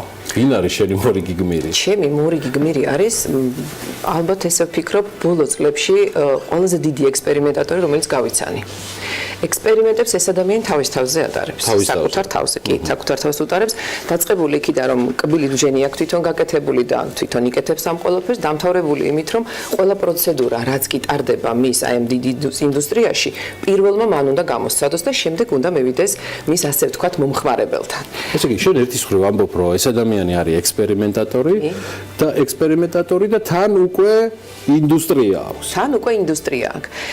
ეს არის ადამიანი, რომელიც დაიბადა ხაშურში, გაიზარდა ხაშურში, შემდეგ წავიდა მაშინდელ ლენინგრადში, ისწავლა, იყო რიგითი რკინიგზელის შვილი, რომლის ყველაზე დიდი შემოსავალი იყო 180 მანეთი, მაგრამ თვითონ თulis რომ აი აქ გაჩნდა მისი ყველაზე დიდი ენერგია, ებრძოლა ცხოვრებისთვის. და იბრძოლა კიდეც. მასა ყველაზე დიდი ინდუსტრია რუსეთში, სამედიცინო ინდუსტრია, უკვე აღარ ციცხვლის 40 თუ 50 კლინიკა. დღეს მოქმედი და შემდეგ 2005 წლისთვის ის ბრუნდება საქართველოში 20 მილიონით. დაიწყებს კოჯორში პრაქტიკულად ტყედ და ჯაგნარად არსებულ ადგილას სამედიცინო კლინიკის მშენებლობას. ის დღემდე ახერხებს ცოტა უკან გადავახვიოთ რუსეთში თავისი ბიზნესების მართვას. მას ყავს გუნდი, რომელიც მართავს ამ ყველაფერს. და წარმატებულადაც როგორც ჩანს, იმიტომ რომ სრულად ენდობა. საერთოდ დობის ფაქტორი მისთვის ძალიან მნიშვნელოვანია და ფიქრობს, რომ არ ჭირდება ადამიანები, რომლებიც უქნევენ მხოლოდ თავს, ჭირდება ადამიანები, რომლებიც არგუმენტირებულად ეუბნებიან ყოველთვის, რა არის კარგი, რა არის ცუდი და რატომ. და ყოველთვის იზიარებს სხვათა შორის მათ ასს. ძალიან საინტერესოა, მიუხედავად იმისა, რომ ეს კაცი 2005 წლიდან უკვე საქართველოშია, ის თითქმის ასად არ ჩანს. არ უყვარს ჰალსტუხი, არ უყვარს ოფიციოზი, არ უყვარს ფორმალობა და არის ძალიან უბრალო. და უკვე შესაძაც ლაპარაკობს სრული გულახდილობით, რატომ არ ჯერათ მისი, იმიტომ რომ ყოველთვის ფიქრობენ, როცა უყურებენ მას და ესაუბრებიან, რომ რაღაცა რაც თქვა, იმის უკან რაღაც იგულისხმება და ძალიან უკვის, რატომ ხდება ეს. ხო, გაგიზიარა 2005-ში რა იყო მიზეზი დაბრუნების და პირველი ინვესტიცია 20 მილიონი. სხვათა შორის ამ თემაზე ვისაუბრეთ, თქვა რომ როდესაც წავიდა ის საქართველოდან ჯერ ლენინგრადში და შემდეგ სანქტ-პეტერბურგში უკვე, ყოველთვის უნდა რომ დაბრუნებულიყო. ყოველთვის ჰქონდა ამის სურვილი, მაგრამ უნდა დაბრუნებულიყო სხვანაირად.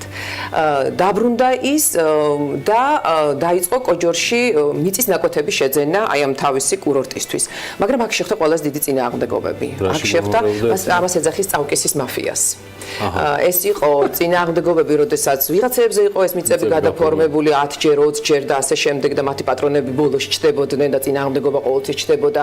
ეს იყო ის, როდესაც დააბრალეს რომ ტყეს ჩეხავდა და დღესაც კი ის ამ ტყის განაშენიანებით არის სხვათა შორის დაკავებული. ეს იყო ის წინააღმდეგობა, როდესაც უკვე ვეღარაფერი ვეღარ შეძლეს და 2013 წელს მას ესროლეს კიდეც უკვე. აქამდე მივიდა ეს დაპირისპირებები. დღეს როცა ლაპარაკობს ამბობს, რა მოხდა, იყო ესეთი პრობლემები. არანაირი ანგარიშწორების სურვილი მას არ აქვს. ეს ერთადერთი ბიზნესია, რითაც ის საქართველოშია დაკავებული. არა, სხვათა შორის ის შემოვიდა საქართველოში, აი მედის კლინიკები, რომელიც ესთეტიკური ცენტრები, რომელიც საქართველოში შემდეგ გავრცელდა. ამით დაიწყო, შემდეგ ეს ყველაფერი გადააბარა თავის ძმას. ზოგადად ესეა, იწყებს რაღაცას, მიყავს ავგარდულ პიკზე, კი, შედის გუნდი, მე ეს ინტერესს კარგავს უკვე აი ამ წარმატებული ბიზნესისადმი და იწყებს სრულიად სხვას. რა გამოწვევებია მის წინაშე? რა დაგჭა შტაბეჭდილება სანამ სიუჟეტზე გადავალთ? ყველაზე დიდი გამოწვევები ის აპირებს გაჩერებას? მან ესე ვითხრა 20 მილიონით დავიწყე, მაგრამ ეს არ არის დამთავრებული. სავარაუდოდ 40 მილიონს ალბათ კიდევ 40 მილიონით შემოიფარგლება ამ კონკრეტული კურორტის ირგვლივ, მაგრამ ეს არ იქნება მისი ბოლო გაჩერება. არ ჩანს ასეთ, იმიტომ რომ როდესაც ესეც ვლაპარაკობდით, გიორგი, ეს კაცი მუდმივად აი ცქმუტავდა, შეიძლება ასე ითქვას, იმიტომ რომ ის ერთ ადგილას დიდხანს ვერ ჩერდება. ფიქრობ თუ არა, რომ მან შეიძლება თავის გამოწვევებში და ბიზნეს ამბიციებში გასცდეს სამედიცინო გამაჯანსაღებელ ინდუსტრიას თუ იმდენად საინტერესო ადამიანია, რომ კაცმა ეცის. არა, მას იმდენად აქვს ეს ჩადებული, რომ ხო, აი ეს ექიმობა მისი იმხელა გადაცება იყო და ესეთი დიდი სურვილი, ეს სიუჟეტშიც ჩანს, რატომ გადაწყვიტა მან ეს, რომ ამას არ შეეშვება. ეს მისი სფეროა. და ის აქ გრძნობს თავს კარგად. სხვათა შორის ამბობს, რომ შეიძლება ცხოვრებაში ბევრ რამეში გაგიმართლოს, მაგრამ ყველაზე მთავარი გამართლება არის ის, როცა შენ ზუსტად აგნებ შენს ადგილს, შენს არჩევანს აკეთებ ძალიან სწორს და შემდეგ უკვე ამაში იხარჯები. ეს არის ბედნიერება ომისთვის, როგორც თვითონ ამბობს. ძალიან ლაღი ადამიანია და უბრალო. თვლი თუ არა და შემდგომ უკვე შეგვიძლია წარვადგინოთ ერთგვარად რაღაც მონტე-კრისტოსეული შესავალი გავაკეთეთ მე და შენ. კურორტ ბიოლის და კლინიკა მედის დამფუძნებელი, ის აშკარად ბიზნეს ლიდერია და აშკარად ლიდერია, რახან იგი საქმიანების და პირადად შენი ასე ვთქვათ ყურადღების ცენტრში მოხვდა, თუმცა თვლი თუ არა, რომ აი ეს ადამიანებს საზოგადოება უფრო ახლოს უნდა იცნობდეს და რატომ? შენ რა შტაბეჭდილება დაგჭა, როცა მას არჩევდი და არ წმუნებდი, რომ არ წმუნებდი, რომ მას ის არ ჭირდება. არა. ხო, ფაქტია, ხომ 2005 წლიდან აქ არის ადამიანი და ეს არ ჭირდება. მაგრამ მე ვთვლი რომ ჩვენი რუბრიკის თავარი პროვოკაციაც ხო შეიძლება ასე ითქვას არის ეს რომ ჩვენ ესეთი ადამიანები უნდა გავაცნოთ, რომლებიც არაფრიდან იწყებენ ყველაფერს, აქვთ ძალიან დიდი მიზნები და შორს იხედებიან ძალიან. ასე დაიწყო ამან. და ვინ არის ის? ნახოთ სიუჟეტში. ანა მაჯგალაძის მორიგი საქმიანები. ნახოთ სიუჟეტი.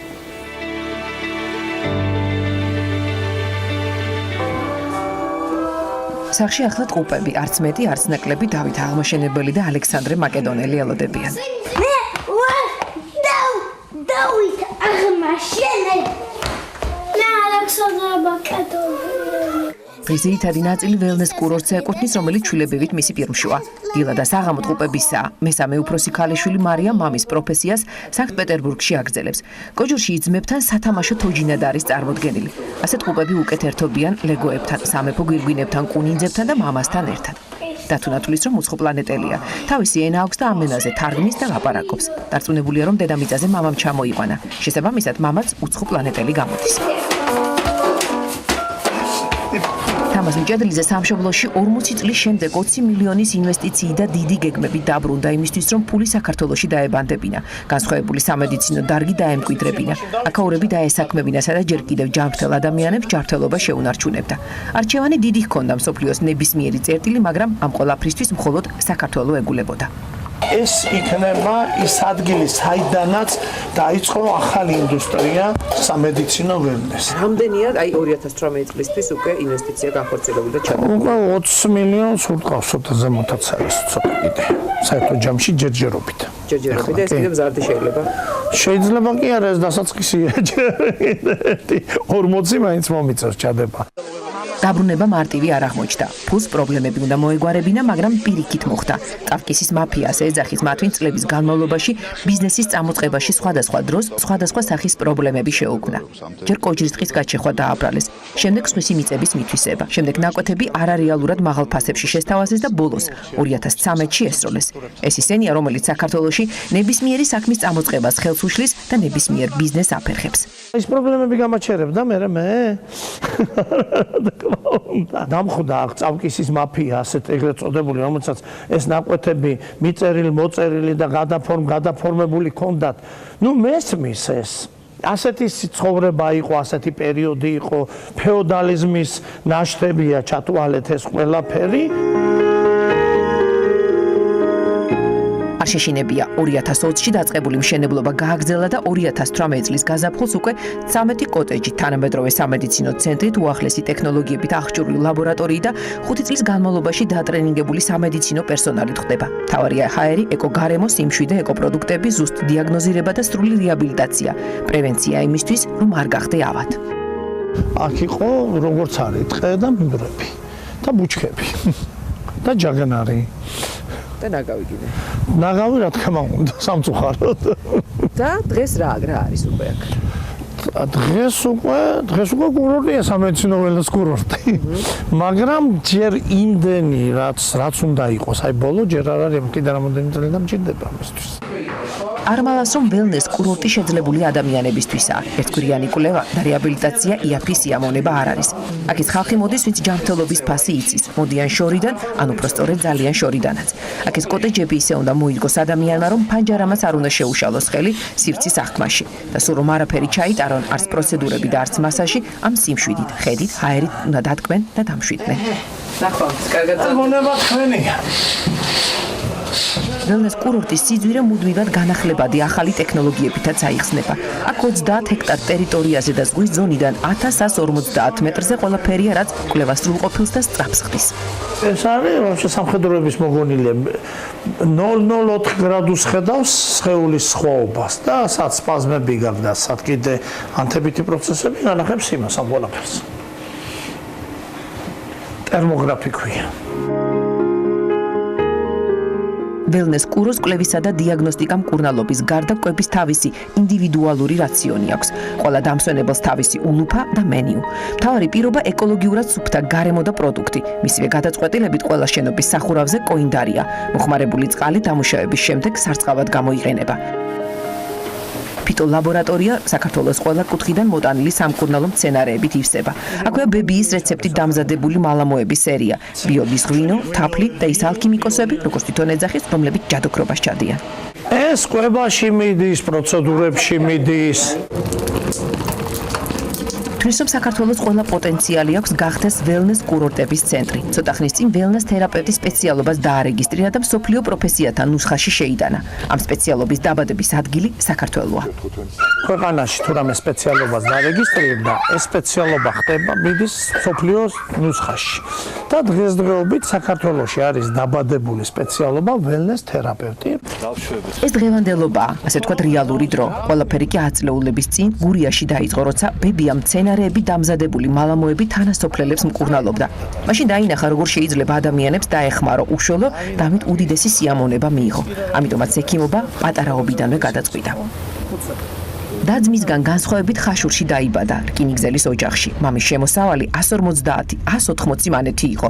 მაშინ ვერც კი წარმოიდგენდა, რომ შეიძლება მილიონები ჰქონოდა თავისი კლინიკა, ან უпростоრედ ქსელი, რომელიც 57 წლის ასაკში რუსეთის ტერიტორიაზე 40 ერთეულს აცდებოდა. დღეს დარწმუნებულია, რომ ამან გახადა ის ბრძოლის უნარიანი.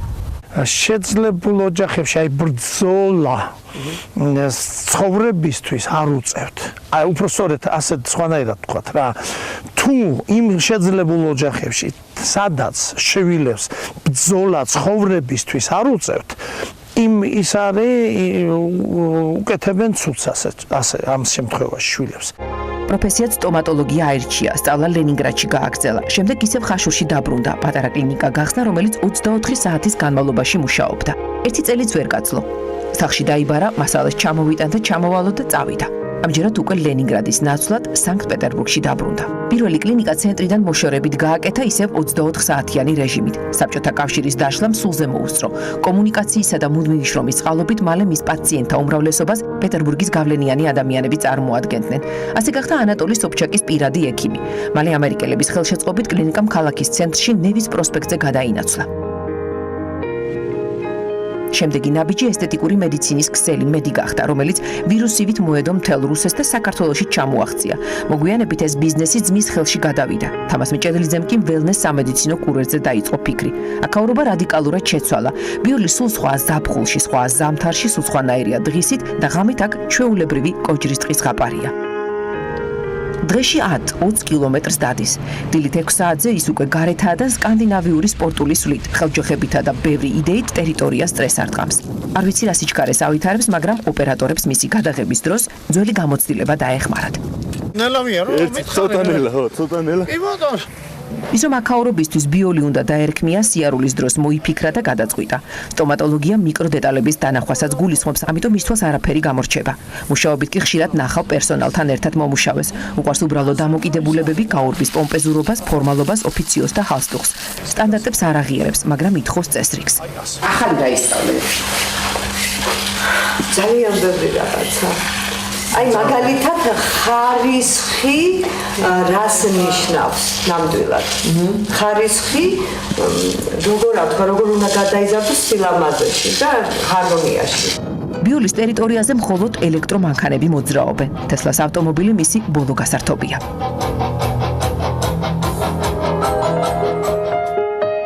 ის ერთ-ერთი დიდი ექსპერიმენტატორია. ყველაფერი, რაც პაციენტამდე მიდის, ჯერ საკუთარ თავზე უნდა გამოცადოს. ასე იყო სტომატოლოგიაშიც. პირველ ბჟენს საკუთარ კბილებზე აკეთებდა. როცა შეამჩნია, რომ მისი წონა ესთეტიკისგან შორს იყო და მედიცინის ყველა ნორმას არ ღვევდა, დიეტოლოგიური ექსპერიმენტებით საკუთარ თავზე ჩაიტარა და მძიმე წონა დაამარცხა. 74 კილო წარსულში დატოვა. ეხლაც აი ეს ტექნოლოგიის თეორია, რაც არის კვების და მიკრობიოტა და გენეტიკური ანალიზები, ყველაფერი გატარებული მაქვს ჩემ თავზე. დარწმუნებულია, რომ არა მისი მშობლების მწირი საბჭოთა შემოსავალი მთავარი სტიმული არ ექნებოდა. არ იქნებოდა ბრძოლის უნარიანი და ინტერესიანი, მაგრამ მაინც მიაჩნია, რომ ცხოვრებაში აუცილებელია შენი ადგილი იპოვო და საქმე, რომელიც გიყვარს. და მაშინ ყველაფერი გამოვა.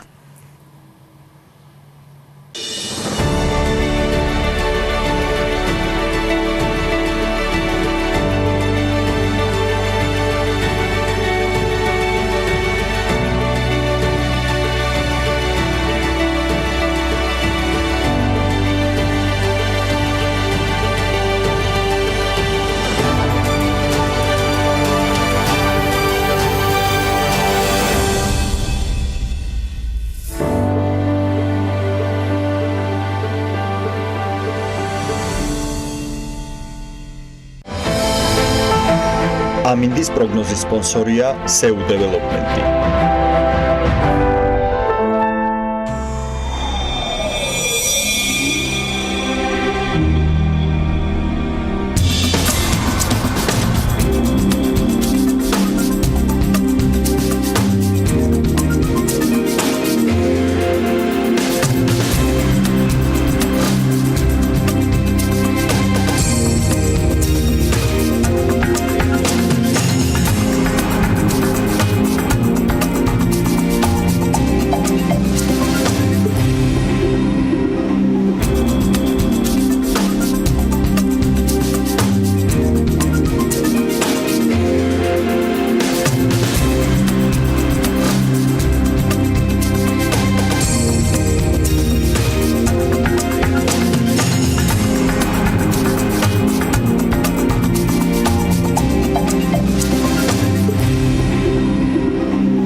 ამინდის პროგნოზის სპონსორია SEU დეველოპმენტი.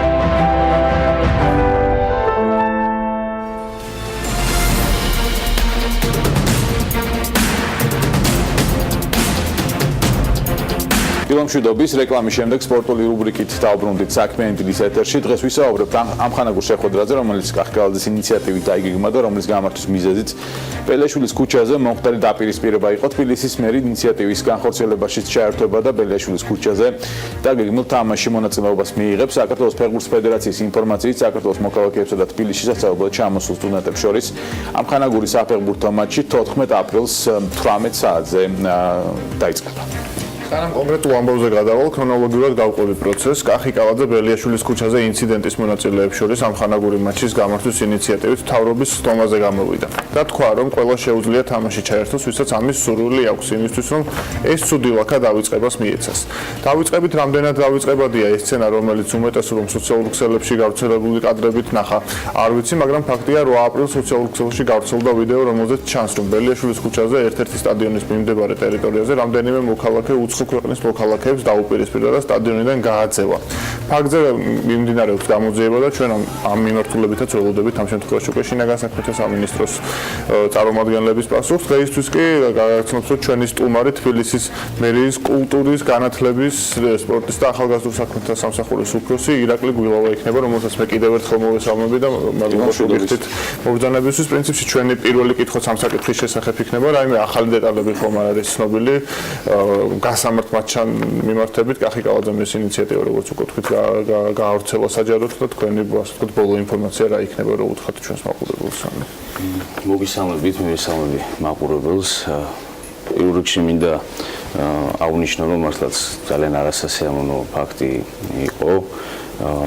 ზოგადად ჩვენი ქალაქი ძალიან დიდი ისტორიის მატარებელია და მე ვფიქრობ ძალიან საინტერესო ინიციატივა შემოგთავაზა ქალაქის მერმა იმისთვის რომ რაღაც მეგობრული სპორტული შეჯიბრი ჩატარდეს და რა თქმა უნდა სპორტი ერთ-ერთი ძალიან კარგი ფაქტორია მეგობრობის სპორტის ჯანსაღი ცხოვრების ხელშეწყობისთვის და მე ვფიქრობ ძალიან საინტერესო ინიციატივა და ძალიან კარგ შედეგებს მიიღებს გავსი ინიციატივა. არაერთგვაროვანი დამოკიდებულება ზოგი დადებით დაფასებდა ფაქტს, ზოგი უარყოფითად იყო შენიშვნები, რომ ამ ხანაგური შეხვედრის გამართვით არ შეიძლება რომ პრობლემა იყოს დავიწყებული. ანუ ეს პრობლემის დავიწყების მიზნით ხდება თუ უბრალოდ ეს არის ჟესტი თბილისის მერისგან, რომ თბილისი არის ისტორიის მქონე და ტოლერანტული ქალაქი. მე ვფიქრობ ფაქტი რომელიც მოხდა ეს ჩვენ ქალაქში არ არის რაღაცა ძალიან ხშირი შემთხვევა. მე ვფიქრობ ერთ-ერთი რიგითი ფაქტია რომ ძალიან ისეთი ვფიქრობ ხშირად არ ხდება მსგავსი რამ ქალაქში და ინიციატივაც ზუსტად ეხმაურება მხოლოდ მეგობრობის, სპორტული ჯანსაღი ცხოვრების პოპულარიზაციას. მე ვფიქრობ ჩვენ ქალაქში არ დგას ეს საკითხი ესე მწვავედ რომ რაღაც განსაკუთრებულ შემთხვევებზე ვიფიქროთ. ასე რომ მე კიდევ ერთხელ მივესალმებ მოგესალმები ამ ფაქტს, რომ ჩვენ გვაქვს საშუალება ძალიან საინტერესო ადამიანების ჩართულობით კარგი მეგობრული თამაში ვიხილოთ. ასე ვისურვებდი, რომ ყველა მხარე ძალიან დიდი მონდომებით ჩაერთოს ამ საკითხში და რა თქმა უნდა, ახალგაზრდებისთვის ძალიან მისაბაძია მსგავსი ტიპის ინიციატივები, ვინაიდან ეს არის ზუსტად ჯანსაღი ცხოვრების პოპულარიზაცია და ეს არის ჩვენი მომავალი. იცით რომ ამოვწუროთ ეს საკითხი, ერთი დეტალი იქნება შემდეგი, ამას ფეხბურთის ფედერაცია ორგანიზებს, ამდენადაც ცნობილია და სრულებთან ერთად სავარაუდოდ ყოფილი ფეხბურთელებიც მიიღებენ მონაწილეობას. აქ არ არის კონკრეტული რაღაც სტანდარტები, რა თქმა უნდა, სრულები ჩაერთვებიან ამ ყველაფერში, უფრო დეტალებს ალბათ ფედერაცია წარმოგვიდგენს უახლოეს. ფედერაციას უნდა ვითამაშოთ. ჩვენც რო ჩავეწერეთ. გადავიდეთ სპორტულ ასე ვთქვათ თემებზე, რომელიც თქვენი კურირების სფეროში ასე ვთქვათ, ზოგადად სამსახურის ბიუჯეტი რა არის, ეს რომ გითხრათ დასაწყისში და რა მიმართულებებით გეგმავთ აქტივობებს 2018 წელს, რაიმე ახალი პროექტი დაემატება თბილისის სპორტულ ცხოვრებას თუ თუნდაც ახალგაზრდულ საქმეთა მიმართულებით რას გეგმავთ ეს? ბიუჯეტის მიმართულებით გარკვეული ზრდაც გვაქვს, ეს არის მიმართულებები, რომელიც გულისხმობს ქალაქის ადაპტირების ხელშეწყობას, სხვადასხვა საზოგადოებრივი სივრცეების, ეს არის სპორტული, კულტურული, საგანმანათლებლო სივრცეების შექმნას. მსგავსი ობიექტები გვაქვს ქალაქში, ეს გახლავთ მაგალითად პარასპორტის განვითარების ცენტრი, რომელიც არის სრულად ადაპტირებული და სრულად უფასოა ბენეფიციარებისთვის, აქ მომსახურება. გვაქვს შედეგებიც გვაქვს ძალიან წარმატებული პარასპორტის მიმართულებით. გარდა ამისა, ახალგაზრდებისათვის ჩვენ გვაქვს ძალიან საინტერესო პროგრამები, რომელსაც წელს ვიწყებთ, ეს გახლავთ პროფესიული განათლება, ეს გახლავთ დასაქმება, ეს გახლავთ სტიპენდიების პროგრამები. ჩვენ ვაკეთებთ პროფესიულ სასწავლებთან ერთად ძალიან ისეთი მოკლევადიან სასწავლო კურსებს, სადაც ახალგაზრდები შეძლებენ სხვადასხვა ასე ვთქვათ ბაზაზე საინტერესო მიმართულებებით მიიღონ განათლება და შემდეგ დასაქმდნენ იმ კერძო სექტორის წარმომადგენლების ინიციატივებით, რომელთანაც მოდის ეს ეს უფრო ალბათ ახალგაზრდულ საქმეთა გამომდინარე მერია დაფარავს სწავლის საფასურს, რამდენი იქნება ბიუჯეტი ამ პროექტის, როდის დაიწყება? ამ პროექტის ბენეფიციარებს რაოდენობა წელს იქნება დაახლოებით 1000-მდე. წელს ვიწყებთ ამ პროექტს და თითოეული ადამიანის, ასე ვთქვათ, ხარჯებს დაფარავს მუნიციპალიტეტი. დაახლოებით რამდენი ეს ხარჯები? ხარჯები თითო ადამიანზე დაახლოებით 300 ლარამდე არის გათვლილი, რომელიც გულისხმობს იმ მოკლევადიან სასწავლო კურსებს და შემდგომ როგორც მოკლევადიან, ისე გრძელვადიან განაცხადებით უნდა მოგმართა, ხო? რეგისტრაცია დაიწყება აპრილის ბოლოს. რაც შეეხება სპორტული დამატებით ახალ მიმართულებებს, ახალი პროგრამა გვაქვს ესეთი, თბილისი, ესე ქვია, ეს გახლავთ ყოველი თვის ბოლო შაბათ დღეს ლისის ტბის მიმდებარე ტერიტორიაზე გაიმართება სპორტის და ახალგაზრდობის ფესტივალი. მას ექნება რეგულარული სახე, დაახლოებით 10-მდე სპორტული სახეობა იქნება წარმოდგენილი, სხვადასხვა მუსიკალური გაფორმებით, მთელი დღის განმავლობაში იქნება დატვირთული სპორტული შეჯიბრებებით და ამ ყველაფერს აქვს ერთი დამატებითი ხიბლი, რომ აქ მონაწილეობენ როგორც ცნობილი სპორტსმენები, ასევე ნებისმიერ მოხალისე ადამიანს შეუძლია მივიდეს, რეგისტრაცია გაიაროს და ჩაერთოს ნებისმიერ სპორტულ აქტივობაში. აპრილის ბოლო შაბათი დღე იქნება ჩვენი პროექტის სტარტი. და შემდეგ უკვე ყოველი თვის ბოლო შაბათ დღეს გვექნება აღნიშნულ ლოკაციაზე გაშლილი მთელი სპორტული აქტივობა. ერთხელ პრინციპში თვეში ერთხელ თვეში ერთხელ. თვის ბოლო შაბათი დღე იქნება ესეთი ძალიან საინტერესო პროექტი, სადაც გვექნება მონაწილეობით სხვადასხვა სპორტული სახეობები, იქნება მარათონი წარმოდგენილი, ძალიან საინტერესო ადამიანები იქნებიან ჩართულები, გვაქვს შესაბამისი კამპანია და ვფიქრობთ, რომ ძალიან საინტერესო პროექტ შევთავაზებთ ჩვენს ახალგაზრდებს და დავაცოცხლებთ სპორტმა მონაწილეობას თუ შეუძლია ნებისმიერ ადამიანს ადგილზე მაქსიმალურად გამარტივებული გვაქვს მოქალაქეებისათვის ხელმისაწვდომობა, ადგილზე ნებისმიერი სურვილი მოვა, შეუძლია ჩაეწეროს და სხვადასხვა სპორტული აქტივობები მთელს ტერიტორიაზე იქნება გაშლილი. სქესის და ასაკის მიხედვით არანაირი შესაბამისობის მქონე ყველა ადამიანისთვის იქნება გათვლილი სხვადასხვა სპორტული აქტივობები. ეხლა პრინციპში სანამ ახალ პროექტებზე გადავალთ, ერთ-ერთი მნიშვნელოვანი ნაწილი ნაწილი არის ინფრასტრუქტურის ნაწილი, რომელიც სპორტული მასობრივი სპორტის განვითარებაში ამ შემთხვევაში ქალაქის ადმინისტრაციას მნიშვნელოვანი და პრინციპში ფუნდამენტური როლიც აქვს. ამ მიმართულებით რა იგეგმება, ასე ვთქვათ, მერიაში ახალი ადმინისტრაცია მოვიდა, ხომ არ არის გარკვეულწილად გადახედვას ან რაღაც ახალის დამატება ხო არ იგეგმება და ზოგადად აი ინფრასტრუქტურის მოწესრიგების და დამატების მიმართულებით რა სიახლეები შეიძლება შეგვხვდეს უკვე ამ წლიდან და რა თქმა უნდა შემდგომ წლებში. მასობრივი სპორტის განვითარება ერთ-ერთი მნიშვნელოვანი პრიორიტეტია მუნიციპალიტეტის. ამ მიმართულებით ჩვენ გვაქვს დაგეგმილი მრავალფუნქციური სპორტული ახალგაზრდული და საზოგადოებრივი სივრცეების შექმნა. ის დატვირთული იქნება სხვადასხვა სპორტული სექციებით. ორი ადგილი გვაქვს შერჩეული ქალაქში, ერთი ეს გახლავთ ვარკეთილის ტერიტორია, მეორე გახლავთ დიდი ღომი, სადაც დაახლოებით 6000 კვადრატულ მეტრზე იქნება წარმოდგენილი ესეთი კომპლექსი. ადამიანებს შეეძლებათ მოვიდნენ, დაიტვირთონ სპორტით, მიიღონ სხვადასხვა საგანმანათლებლო პროგრამებში მონაწილეობა, წარმოდგენილი იქნება სხვადასხვა ტიპის ბიბლიოთეკებიც აღნიშნულ ცენტრში და ერთ სივრცეში გვექნება წარმოდგენილი. ამ მიმართულებით რამოდენიმე წარმატებული ქალაქის მოდელი საინტერესო უცხოური ანალოგი რა არის ამ პროექტისა მაგალითად. ასეთი წარმატებული მაგალითები არის მაგალითად ესპანეთში, სადაც მრავალფუნქციური სპორტული კომპლექსები ძალიან დიდ როლს თამაშობს საზოგადოების გაჯანსაღების და საგანმანათლებლო მიმართულებით. შესაბამისად, ვფიქრობთ, ესეთი ტიპის მოდელების ქართულ ვერსიაზე ვიმუშაოთ. ჩვენ გვაქვს ასე ვთქვათ უკვე შერჩეული ადგილები, მუშაობთ შესაბამისი მიმართულებით და რამოდენიმე წელიწადში ვფიქრობთ, რომ ქალაქს შეემატება ძალიან საინტერესო მრავალფუნქციური სპორტული კომპლექსები. გარდა ამისა, მიმდინარე პროექტებიც გვაქვს, რომელიც წელს სრულდება. ეს გახლავთ ერთ-ერთი ცოტა უფრო მინი ვერსია მრავალფუნქციური კომპლექსის თემქაზე, სადაც დაახლოებით მაის-ივნისის პერიოდში ჩვენ გავხსნით ერთ ახალ სპორტულ კომპლექსს. წარმოდგენილი იქნება ორი საცურაო აუზი, კრივის, ჭიდაობის, ტანვარჯიშის დარბაზები, გარდა ამისა, საჭიროების მქონე ადამიანისათვის საგანმანათლებლო სივრცე და ვფიქრობ, ქალაქს შეემატება წელსვე პირველი ძალიან კარგი სპორტულ გამაჯანსაღებელი ობიექტი.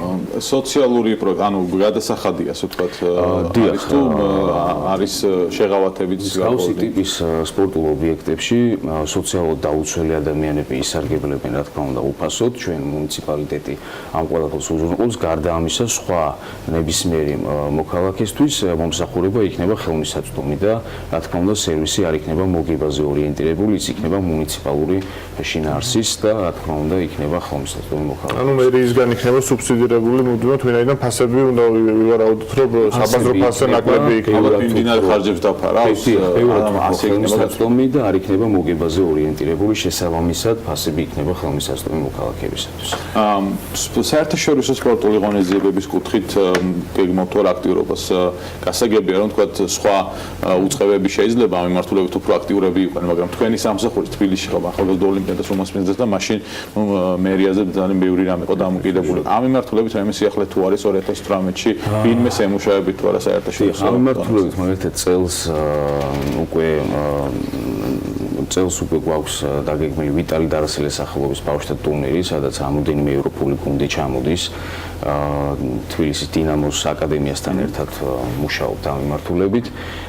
გარდა ამისა, ძიუდო, რომელიც უკვე ჩატარდა და ჩვენ და კულტურისა და სპორტის სამინისტრო ერთობლივ მხარდაჭერით ჩატარდა ესეთი ჩემპიონატი და ამ კუთხით კიდევ მუშაობთ. გარდა ამისა, ჩვენ გვაქვს ძალიან კარგი კონტაქტები საერთაშორისო სპორტულ ფედერაციებთან, რომელიც გვეხმარებიან ჩვენი სპორტსმენების და ჩვენი ტრენერების გადამზადებაში და წელს ვიწყებთ პირველად ჩვენი ტრენერების სერტიფიცირების და კვალიფიკაციის ამაღლების პროგრამას, რაშიც ვიწყებთ თანამშრომლობას ოლიმპიურ კომიტეტთან, შესაბამის ორგანიზაციებთან და გვინდა რომ გავაუმჯობესოთ როგორც ინფრასტრუქტურა, ასევე საცნობო პროცესი. ჩემი კიდევ ერთი კითხვა იქნება ამ შემთხვევაში სპორტსაც მოიცავს, კულტურასაც მე მაინც ვერ ავწვდით ამ ნაწილს.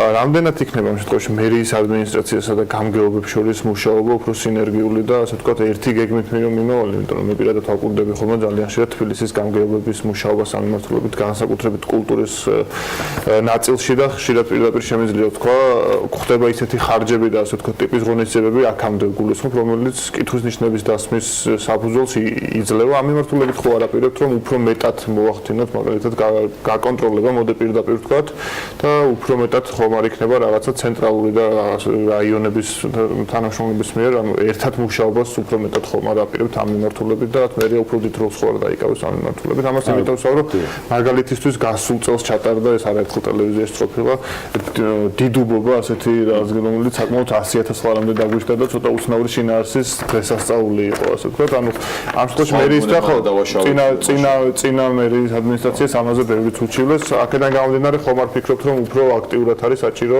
სინერგიული მოქმედება და რაღაც მიზნებისგან სწორედ წასვლა. რა თქმა უნდა, კოორდინაცია ჭიდრო არის, მუშაობთ მაქსიმალურად იმისთვის, რომ კოორდინირებულად მოხდეს ქალაქში სპორტულ-კულტურული ღონისძიების დაორგანიზება.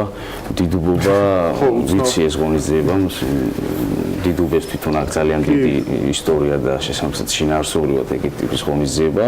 თუმცა მომავალში კიდევ უფრო მჭიდრო თანამშრომლით ვაპირებთ, რომ როგორც ქალაქის ინფრასტრუქტურა და სხვადასხვა მრავალფუნქციური ცენტრების მშენებლობა, ასევე ღონისძიებებიც იყოს შესაბამისი ხარისხით წარმოდგენილი. ამ კუთხით მუშაობა კიდევ უფრო მჭიდროდ და კიდევ უფრო მაღალ დონეზე მიმდინარეობს და რა თქმა უნდა შემოგთავაზებთ უახლოეს პერიოდში ძალიან მნიშვნელოვან ბიუჯეტს სამსახურის ამდენია 2018 წელს. იცით რა, ბიუჯეტის სხვადასხვა მიმართულების არის. დღეს გვაქვს ჩვენ რამოდენიმე მიმართულება გაერთიანებული. ანუ ჯამში აქ საგამართლო მიმართულებად შემოდის, ანუ გულისხმობთ ბაღები, საგამართლო მიმართულება დაახლოებით ჯამში 130 მილიონამდეა, თუმცა არის მიმართულები, რომელიც ანუ სპორტის გარდა სხვა მიმართულებით შემოდის ამ მიმართულებით. სპორტის მიმართულებით ჩვენ გვაქვს დაახლოებით 23 მილიონი, რაცშიც შედის ფედერაციების ხელშეწყობა, რაშიც შედის მასობრივი სპორტის ინფრასტრუქტურა შედის, აქ შედის ტრენერების დახმარების პროგრამა, აქ შედის წარმატებული სპორტსმენების ხელშეწყობის პროგრამა და ასე შემდგომ, ანუ მრავალმხრივი და საერთაშორისო ჩემპიონატების გამართვის ხელშეწყობის თანამონაწილეობა ის ნაწილი. ერთია შეგვიძლია ვთქვათ, რომ მეტნაკლებად სიახლე და უფრო მეტი ყურადღება დაეთმობა, როგორც ხვდები თქვენი საუბრიდან არის შეზღუდული შესაძლებლობის მქონე პირებისთვის უფრო მეტად ადაპტირებული რო გახდეს, ვინაიდან პრინციპში შეგვიძლია ვთქვათ, რომ არა მხოლოდ სპორტული მიმართულებით ნებისმიერი მხრივ, ამ მხრივ უდიდესი ჩამორჩენა გვაქვს და ამას რაღაცა კონკრეტულ ნაწილშიც მაგალითად ახმეტელის თეატრის ერთი ნაწილი, შენობის ერთ ნაწილში, ეხლა უკვე სრულდება ადაპტირებული სივრცე, სადაც შესაძლებელი იქნება კულტურული საგამართლებლო ღონისძიების გამართვა, პროგრამების დანერგვა, ვფიქრობ ქალაქში ძალიან საინტერესო იქნება ეს სერვისი და პირველად მოხდება ქალაქში მსგავსი ტიპის სივრცის, ასე ვთქვათ, შეთავაზება ჩვენი მოქალაქეებისათვის. ძალიან მნიშვნელოვანია საზოგადოებაში ინტეგრაცია, ქალაქის ცხოვრებაში ინტეგრაცია შესაბამისი პირების და ვეცდებით, რომ მაქსიმალურად საინტერესო პროგრამებით დავდოთ. აი, მრავალფუნქციურ კომპლექსებს რო დაუბრუნდეთ კიდევ ერთი კითხვით, თემქაზე, ვარკეთილში და დიდი ღომში არის ლოკაციები. თემქაზე წელს დასრულდება, ვარკეთილში დიდი ღომში როდის გეგმება დასრულება ამ პროექტების და ეს სამი ლოკაცია იქნება თუ კიდევ გეგმოთ გაგრძელებას. ხა ცოტა ბევრი რო გააკეთოთ, მე მგონი მან კერძო სექტორთან კონკურენციის ამბავი იყო მე. საინტერესო საკითხი არის, რამდენად ხომ არ პოტენციურად ხომ არ შეიძლება შეეშალოს, ასე ვთქვათ, კერძო სექტორს ხელი, იქიდან გამომდინარე, რომ ის ამაში ფულს იღებს და შეიძლება აქ მე ჩვენ გვაქვს ესეთი ინიციატივა, მომავალში პროგრამა, რომელთაც აღნიშნული ცენტრები იმუშავებენ, იქნება ერთიანი პროგრამა, სადაც თქვათ მოქალაქე შეიძლება ერთი და იგივე ტარიფით, როგორც ვარკეთილის სპორტულ ცენტრში, თემქის სპორტულ ცენტრში, დიდი ღომში და ჩვენ გვექნება ინიციატივა, რომ კერძო სექტორის ჩაერთოს, აქ ისინი მიიღებენ თქვათ უფრო მეტ ბენეფიციარს, თუმცა თუ კი არ იქნება მათი მხრიდან საინტერესო, ჩვენც გვექნება დაბალანსებული პოლიტიკა იმისათვის, რომ კერძო სექტორს ქონდეს თავისი გარკვეული პროგრამები, ჩვენი პროგრამები. შეგვიძლია ვთქვათ, რომ კერძო სექტორთან მოლაპარაკებებს პრინციპში ახლა იწყებთ და აქამდე ცენტრები ჯერჯერობით ქალაქის კვლევა აჩვენებს, რომ ჩვენ ვერ ვაკმაყოფილებთ ვერც კერძო სექტორი და ვერც მუნიციპალური სერვისები ვერ ვაკმაყოფილებთ იმ მოთხოვნას, რაც ქალაქში არსებობს. შესაბამისად, ჩვენ იმიტომ მონაწილეობთ ამ მიმართულებით, რომ გავზარდოთ სერვისების რაოდენობა ქალაქში და სოციალურ დაუცველებისთვის, სხვადასხვა საჭიროების მქონე პირებისთვის კიდევ უფრო ხელმისაწვდომი გავხადოთ ქალაქში სამოსი. თემქამ დიდი ღომი ვარკეთილ, იმიტომ შეერჩა ნაკლებად ხელმისაწვდომობა სპორტული ცენტრების, ან იმიტომ შეერჩეს ლოკაციები თუ სპორტულ ცენტრებს. არა, ტერიტორია შეირჩა იმის მიხედვით თუ მიმდებარე ტერიტორიაზე არის თუ არა რაიმე ესეთი სპორტული სივრცე, რა მანძილზე არსებობს, რა ტარიფები არსებობს, რამდენი სპორტული ცენტრია და შესაბამისად მსგავსი კრიტერიუმების შეჯამებით მოხდა აღნიშნული ტერიტორიების შერჩევა. არ ვიცი, შეგვიძლია დავასრულოთ, მე მგონი, თუ არ გადავასრულოთ. ამ შემთხვევაში პრინციპში ერთადერთი ამ მიმართულებით კითხვა იქნება, როგორც ჩანს კვლევა ჩატარდა, ხო, ამ მიმართულებით, რაც და ეს ტერიტორიები იქნა შესწავლილი და შესაბამისად მოსახლეობის საჭიროება, სიმჭიდროვე დასახლების რაოდენობა და ასე შემდგომ მსგავსი ტიპის საკითხებზე დაყრდნობით მოხდა ტერიტორიების შერჩევა. ვფიქრობთ, რომ ძალიან საინტერესო პროექტს ვიწყებთ და დაახლოებით წელიწად ნახევარში გვექნება ქალაქში ძალიან კარგი მრავალფუნქციური შეთავაზებებით ამ დროს გაკეთდება კერძო სექტორისთვის, რომ მათ ამ ერთიან პაკეტში თუ უნდათ მოაქციონ თავისი სერვისები და მერიასთან. კერძო სექტორთან ჩვენ რამოდენიმე მიმართულებით მუშაობთ. ერთ-ერთი ესეთი ინიციატივა არის, რომ ჩვენს მაგალითად ცენტრალურ სკვერებში სხვადასხვა სატრენაჟერო ფიტნეს კომპანიებმა დადგან თავიანთი წარმომადგენლობითი სავარჯიშო მოწყობილობები, რომლებიც დაიბრენდება შესაბამისი კომპანიების სახელით და ვფიქრობ ძალიან საინტერესო იქნება მოქალაქეებისათვის როგორც უფასო დამატებითი სერვისის მისაღებად, ასევე კომპანიებისთვის როგორც სარეკლამო სივრცე ხარჯების შემცირდება. დაიზოგება ჩვენი ხარჯები, დიახ. ხანდახან 200.000 შეჯდება ხოლმე და კიდევ უფრო მეტი ამ მსგავსი რაღაც სატრენაჟერო სივრცის მოწყობა. ხარჯები ჩვენ გვეყოლებიან მოხალისე ტრენერები, რომლებიც ჩაერთვებიან პროგრამაში და ჩვენს მოქალაქეებს დამატებით, ასე ვთქვათ, სხვადასხვა ინსტრუქტორს გაუწევენ ადგილზე თუ როგორ უნდა ივარჯიშონ, როგორ უნდა დაჯანსაღდნენ და ვფიქრობ ქალაქში კიდევ რამდენიმე საინტერესო ღია სპორტული სივრცე შეჯამების კერო წავიდეთ და უკვე დასასრულიც ახლოს არის. ერთი სრულ თქვენ დაანონსეთ ეს ცენტრები, რომელიც შედარებით მასიური იქნება და სხვადასხვა უბანში განთავსდება და ხომ არ შეგვიძლია მოკლედ ვთქვათ, რომ თუნდაც წინა ადმინისტრაციის განსხვავებით, ამ შემთხვევაში როგორც სპორტის, ასევე კულტურის მიმართულებით თბილისის მერის საზრუნავი იქნება კერძო სექტორის მეტად შემოყვანა და ამ შემთხვევაში სახელმწიფო სექტორთან მეგობრობა და პირდაპირ ვთქვათ, შედარებით ნაკლები როლის მინიჭება სახელმწიფოსთვის, რაც ერთი მხრივ ხარჯებსაც შეზღუდავს და მეორე მხრივ ბიუროკრატიასაც ასე ვთქვათ შეამცირებს, რაც კახი კალაძის ერთ-ერთი მთავარი დაპირება იყო. დიახ, რა თქმა უნდა, ხარჯების დაზოგვა, შემდეგ უკვე ჩვენი ფინანსების ახალი დამატებითი სერვისებისკენ წარმართვას შეუწყობს ხელს და კერძო სექტორის ჩართულობა ერთ-ერთი ძირითადი პრიორიტეტია ჩვენთვის და ვეცდებით, რომ კერძო სექტორს შეუქმნათ ისეთი გარემო, რომელიც ხელს შეუწყობს ერთის მხრივ ჩვენი მოქალაქეებისათვის სერვისების ხელმისაწვდომას, ასევე კერძო სექტორისათვის ბიზნეს გარემოს გაუმჯობესებას. ხოდი, წარმატებები, დიდი მადლობა. პრინციპში გავიგეთ ის, რომ ყოველ შაბათს, თვის ბოლო შაბათს ლის თვა იქნება სპორტულად, კულტურულად და ახალგაზრდულად, ასე ვთქვათ, დატვირთული. მშვენიერი ახალგაზრდულად ნებისმიერი ასაკისთვის დასართობი, სპორტული წარმატებებს გისურვებთ. დარწმუნებული კიდე შევხვდებით სტუდიაში, პრინციპში შეგვიძლია რაღაც პერიოდულობით შევაჯამოთ ხოლმე თბილისის მერიის მუშაობა ამ მიმართულებით და დარწმუნებული ვარ, რომ ასეც იქნება. კიდევ ერთხელ დიდი მადლობა გადაცემაში მოგზაურობისთვის. ჩვენ უნდა დაგემშვიდობოთ მე და ზაზა, როგორც დაემშვიდობდნენ ჩვენი საყვარელი გუნდები ჩემპიონთა ლიგას სამწუხაროდ. მე დავბრუნდები 15 საათზე ეთერში სადაც რა გითხრა. მე ჩემ გუნდთან ერთად ცოტა გვიან ბრუნდი. გუნდის ადგილას.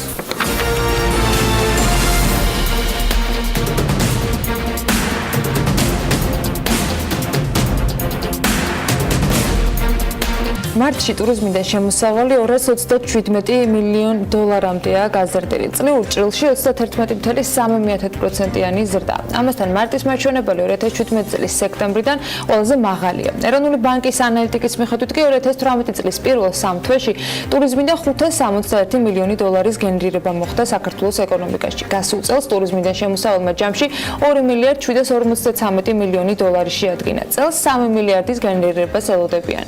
ზუსტად რამდენი ამ შემოსავლის წილი მათ შორის სასტუმროებში, გესტჰაუსებში თუ Airbnb-სა და Booking.com-ით დაჯავშნული სახლების გადასახადებიდან რთული სათქმელია. თუმცა ამ სფეროს მიმართ ინტერესი თუ გაქვთ, ძალიან საინტერესო ამბები უნდა გაგაცნოთ რიკა ქარდავას დღევანდელ სტუმართან ერთად. კერძო ფართობის სასტუმრო მიზნით გაქირავების სერვისის ცნობილი ამერიკული კომპანია Airbnb საქართველოში წარმატებულად ავითარებს ბიზნესს. თბილისის მასშტაბით საიტზე 2016 წელს გამოტანილი იყო 5678 ბინა, 2017 თურქეთში კი ეს მაჩვენებელი თითქმის გაორმაგებულია და 9669-ია. ბაზრის ეს კვლევა უძრავი ქონების სერვისების გლობალური კომპანიის Colliers International Georgia-ს ადგილობრივმა წარმომადგენლობამ ეკონომიკის და მდგრადი განვითარების სამინისტროს სააგენტოს აწარმოეს საქართველოში დაკვეთით მომზადა და ამ კვლევის შედეგებს უკვე საქმიანი დილის მაყურებლებს უზიარებთ.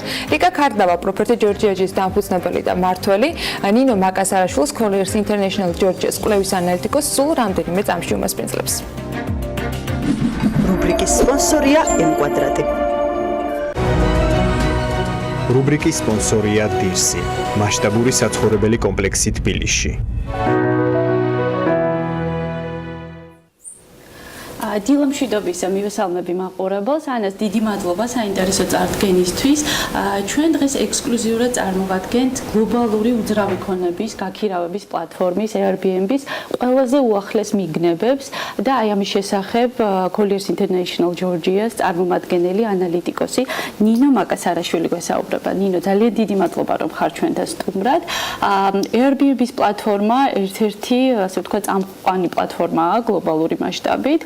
2009 წლიდან ფუნქციონირებს და ძალიან სასიხარულოა რომ 2017 წელს, როგორც ანიმაღნიშნა და თქვენი კვლევაც აჩვენებს, საქართველოს ძალიან აქტიურად და მზარდი ტემპით პოზიციონირებს მათ Airbnb-ს რუქაზე.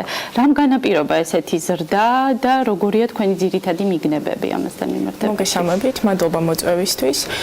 დიახ, ჩვენი კვლევა მაჩვენა რომ 70%-ით გაიზარდა თბილისში კონკრეტულად განცხადებების რაოდენობა Airbnb-ს პლატფორმაზე. Airbnb-ს პლატფორმა, როგორც ვიცით, თავაზობს მომხმარებლებს დასარჩენ ადგილს მოგზაურებს, როგორც საერთაშორისო ასე ადგილობრივ ტურისტებს და ასევე ადგილობრივ მაცხოვრებლებს შეუძლიათ განათავსოთ თავისი ქონება, როგორც ბინა, ასე საცხოვრებელი სახლი და ნებისმიერი ტიპის ასე ვთქვათ ქონება საიტზე და ზრდა შეიმჩნევა როგორც თბილისში, ასევე ბათუმში, ასევე თუ შევხედავთ რეგიონის ჭრილში, ერევანსა და ბაქოში ზრდის ტემპი დაახლოებით იგივეა, თუმცა თბილისში გაცილებით უფრო მეტი განცხადება არის ამ ეტაპზე. ეს რეგიონში, ასე ვთქვათ, ამიერკავკასიის რეგიონში თბილისი არის გამორჩეული თავისი ზრდის ტემპით და შემოსავლის მიღების მოქალაქეებისთვის ერთ-ერთი მნიშვნელოვანი წყაროა. პირდაპირ არის დამოკიდებული ტურიზმის ზრდაზე. ჩვენ ვიცით რომ 2017 წელს საერთაშორისო ვიზიტორების რაოდენობა 19%-ით გაიზარდა მთლიანად საქართველოში და თვითონ ტურისტის, რომელიც ერთ დღეზე მეთხანს ჩერდება საქართველოში, გაიზარდა 28%-ით. კონკრეტულად თბილისში გაორმაგდა საერთაშორისო ვიზიტორების რიცხვი თბილისის აეროპორტში, რაც მიუთითებს იმაზე, რომ ტურიზმის განვითარებასთან ერთად ცხადია, როგორც სასტუმროების ინდუსტრია, ასევე მათ შორის Airbnb-ც იზრდება. ამ ეტაპზე Airbnb თბილისში დაახლოებით სასტუმროების ინდუსტრიის მეოთხედი არის დაჯავშნილი დღეების მიხედვით. შესაბამისად, ზრდის პოტენციალი გაცილებით დიდია. ნინო, შეგვიძლია თუ არა განვიხილოთ Airbnb სასტუმროების ბიზნესის ალტერნატივად, კონკურენტად, როგორია თქვენი ხედვა ამასთან მიმართებაში და გრძელვადიანად როგორ უყურებთ აი ამ კონკურენციას? ამ შემთხვევაში გაიჩნია სასტუმროებზე, რომელ სეგმენტს შევხედავთ. ამ ეტაპზე კონკურენციას Airbnb უწევს დაბალბიუჯეტიან სასტუმროების სეგმენტს. ასევე საინტერესოა, ვინ არიან Airbnb-ს მომხმარებლები, ისე როგორც სასტუმროების, თქვათ იმ სასტუმროებისთვის, რომელსაც ნაკლები სტუმარი ყავთ ბიზნესის მიზნით ჩამოსული, რომელსაც თქვათ საკუთარი კომპანია უჯავშნის სასტუმროს და პირდაპირ მათი მიზანი არის სასტუმროში დარჩნენ. ეს სეგმენტი, რა თქმა უნდა, ნაკლებად მოდის კონკურენციაში Airbnb-სთან ამ ეტაპზე. როგორია Airbnb-ის სეგმენტი, ვინ არიან ისინი და როგორია მათი პრეფერენციები? რა ტიპის, რა ბიუჯეტის უძრავ ქონებას ანიჭებენ უპირატესობას? როგორია, ვთქვათ, ყველაზე, ასე ვთქვათ, მოთხოვნადი ლოკაციები თბილისში? ძალიან საინტერესო იქნება ამ მიმართულებით ჩაყრალება. Airbnb-ის სეგმენტი პოტენციურად შეიძლება იყოს ნებისმიერი, მაგრამ თბილისში ამ ეტაპზე ყველაზე პოპულარული არის გაქირავდეს გართობის მიზნით და დასვენების მიზნით ჩამოსულ ადამიანებზე და ასევე ყველაზე პოპულარული არის ერთოთახიანი და ოროთახიანი ბინების გაქირავება, ძირითადად თაწმინდას და სოლოაკში. მთლიანად დაჯავშნილი დღეების ნახევარი ზუსტად ამ უბნებზე მოდის, შემდეგ მოდის საბურთალოს და ჩუღურეთის უბნები. თქვენი სტატისტიკის თანახმად 2017 წელს 300,000-ზე მეტი ღამით დაიჯავშნა უძრავი ქონება. როგორ ნაწილდება დაახლოებით სტატისტიკა ფასების ჭრილში? როგორც თქვენს კვლევაში აღნიშნული, $43-ია საშუალო გასაშუალებული ფასი თითო ღამის ღირებულება. როგორ ნაწილდება ეს ფასები? სად არის მინიმალური, მაქსიმალური ფასი? აი ეს ძალიან საინტერესო იქნება ჩვენი მაყურებლისთვის ეს ინფორმაცია. $43 არის ყველა ტიპის ქონების და მთლიანად ერთი წლის განმავლობაში გასაშუალებული. რა თქმა უნდა, ეს ფასი არის სეზონური, როდესაც ზაფხულში მაინც იმატებს, ასე ვთქვათ, ფასი და ასევე გაჩნია რა ტიპის ქონებას შევხედავთ, თქვათ, თუ არის ეს ერთოთახიანი $35 არის საშუალო ფასი, თუ არის მთლიანად სამოთახიანი ბინა, მაშინ $78 შეიძლება იყოს შესაბამისად. უფრო მეტად როგორ იკვეთება სტატისტიკაში, რას ანიჭებენ უპირატესობას, მთლიანი ბინის ქირაობას თუ არის პრეცედენტები, როდესაც ოთახების ქირავდება? ანუ რაზეა უფრო მეტი მოთხოვნა, ან კერძო სახლები ქირავდება? თბილისის შემთხვევაში მთლიანი ერთოთახიანი ან ოროთახიანი ბინა არის უმეტესი წილი, თუმცა არის გაქირავებული კონკრეტულად ცალკეულ ოთახიც. კი ბატონო. რაც შეეხება გამოცდილებით ტურიზმს, ესეც არის Airbnb-ის ერთ-ერთი პრიორიტეტული მიმართულება, როდესაც ვათვალიერებთ საიტს, ძალიან ბევრი ქვეყანა არის თავისი ესეთი ტრადიციული კულტურული გამოცდილებითი ტურისტული შეთავაზებები წარმოდგენილი. მათ შორის საქართველოს, თუმცა არა ისეთი, ასე ვთქვათ, ხარისხით, როგორც სხვა ქვეყნების დედაქალაქები ან სხვა ქალაქები. როგორ ხედავთ აი ამ მიმართულებას თქვენ და რა გამოკვეთა თქვენმა კვლევამ აი ამ გამოცდილებითი ტურიზმის experiences travelers love ანუ ესე ქვია ამ მიმართულებას. ეს ძალიან საინტერესო მიმართულება, ეს არის დამატებითი სერვისი, რომელსაც პლატფორმა თავაზობს. აუცილებელი არ არის, რომ ქონება იყოს, ქონდეს ადამიანს წარმოდგენილი, რომ ეს სერვისი შექმნას Airbnb-ის პლატფორმაზე. ეს სერვისი გულისხმობს, რომ ტურისტებისთვის ქმნი გამოცდილებას თავგადასავალს, ასე ვთქვათ, შეიძლება იყოს ნებისმიერი რამე დაწყებული ღვინის ტურიდან, დამთავრებული კერამიკის ვორქშოპით. სხვადასხვა ქვეყნებში არის წარმოდგენილი როგორც ფოტოგრაფიის, ასე ვთქვათ, ტური, გააჩნია ასევე საინტერესო იქნება ამის განვითარება, ვთქვათ, ბათუმში, სადაც რადგან ზღვის კურორტია, უფრო მეტი შესაძლებლობა არის ამასთან დაკავშირებით. ასევე რეგიონის თავისებურებებიდან გამომდინარე შეიძლება ძალიან ბევრი კულტურული და სხვადასხვა ტიპის გამოცდილება თავგადასავალი შეიძლება შეიქმნას და ეს რა თქმა უნდა ზრდის თვითონ პლატფორმის პოპულარობასაც და ასევე გაქირავებას უწყობს ხელს და არის დამატებითი შემოსავალი იმ ადამიანებისთვის, ვინც სერვისს რომლებიც ამ სერვისს შექმნიან. რეალურად დასაქმების ალტერნატივად შეიძლება იქნეს განხილული და ეკონომიკური სარგებელიც რა თქმა უნდა ახლავს ამ ყველაფერს. თქვენს კვლევაში ასევე საინტერესო მიგნება იყო თვითონ ქონებების ვთქვათ ჯერადობის წარმოდგენა აი ამ პლატფორმაზე. იყო სტატისტიკა, როდესაც საუბარია ვთქვათ გარკვეულ მფლობელებზე, რომლებმაც ერთჯერადად წარმოადგინეს ქონება ან მრავალჯერადად. რას ნიშნავს ეს, რა ტენდენციას მიანიშნებს და ხო არ ჩნდებიან კომპანიები, რომლებიც გარკვეულად პროფესიულ სერვისებს თავაზობენ Airbnb-ის მენეჯმენტის მიმართულებით. რა იკვეთება თქვენს კვლევაში? დიახ, აქ რო განმარტოთ, ჩვენ ჩავთვალეთ, რომ თუ კონკრეტულად ინდივიდს აქვს ორზე მეტი ქონება, მაშინ შეიძლება ჩავთვალოთ, რომ ეს არის არა დამატებითი შემოსავლის წყალო, არამედ უყურებს უფრო პროფესიული თვალსაზრისით და ჩართული არის მთლიანად. და ასეთი მასპინძლების წილი, თქვა Airbnb-ზე თბილისში არის მხოლოდ 10%, რაც არ არის ძალიან მაღალი. შესაბამისად, ძირითადად ჭარბობენ ისეთი ინდივიდები, ვისაც ერთი ქონება აქვს წარმოდგენილი საიტზე. მათი რაოდენობა უფრო მეტი. კი ბატონო, რაც შეეხება იმ თავარ, ასე ვთქვათ, რჩევებს, რასაც თქვენ კვლევის შემდგომ მიცემდით ადამიანებს. რეალურად ჩვენს ირგვლივ ბევრი ადამიანი ინტერესდება ამ პლატფორმით, ბევრი უკვე არის აქტიური მომხმარებელი და ეს ჩვენი მოქალაქეებისთვის ძალიან ესეთი სარფიანი შემოსავლის წყარო შეიძლება იყოს და კიდევ უფრო გაიზარდოს შემოსავალი ამ ბიზნეს საქმიანობიდან. რა რჩევებს მიცემდით მათ? ანუ გარდა იმისა, რომ ეს პლატფორმა იძლევა მათი ქონებების განთავსების შესაძლებლობას, ძალიან მნიშვნელოვანია როგორ მოახდენენ ამ ქონების განთავსებას, რა ხარისხის ფოტოები, ვთქვათ, როგორი კომენტარები, როგორი აღწერა და ასე შემდეგ. ამ შემთხვევაში ძალიან მნიშვნელოვანია თქვენი როგორც ექსპერტის რჩევები ჩვენი მაყურებლისთვის, რას მიაქციონ ყურადღება, რომ მათი ქონება წარმატებულად გაქირავდეს Airbnb-ის გლობალურ პლატფორმაზე.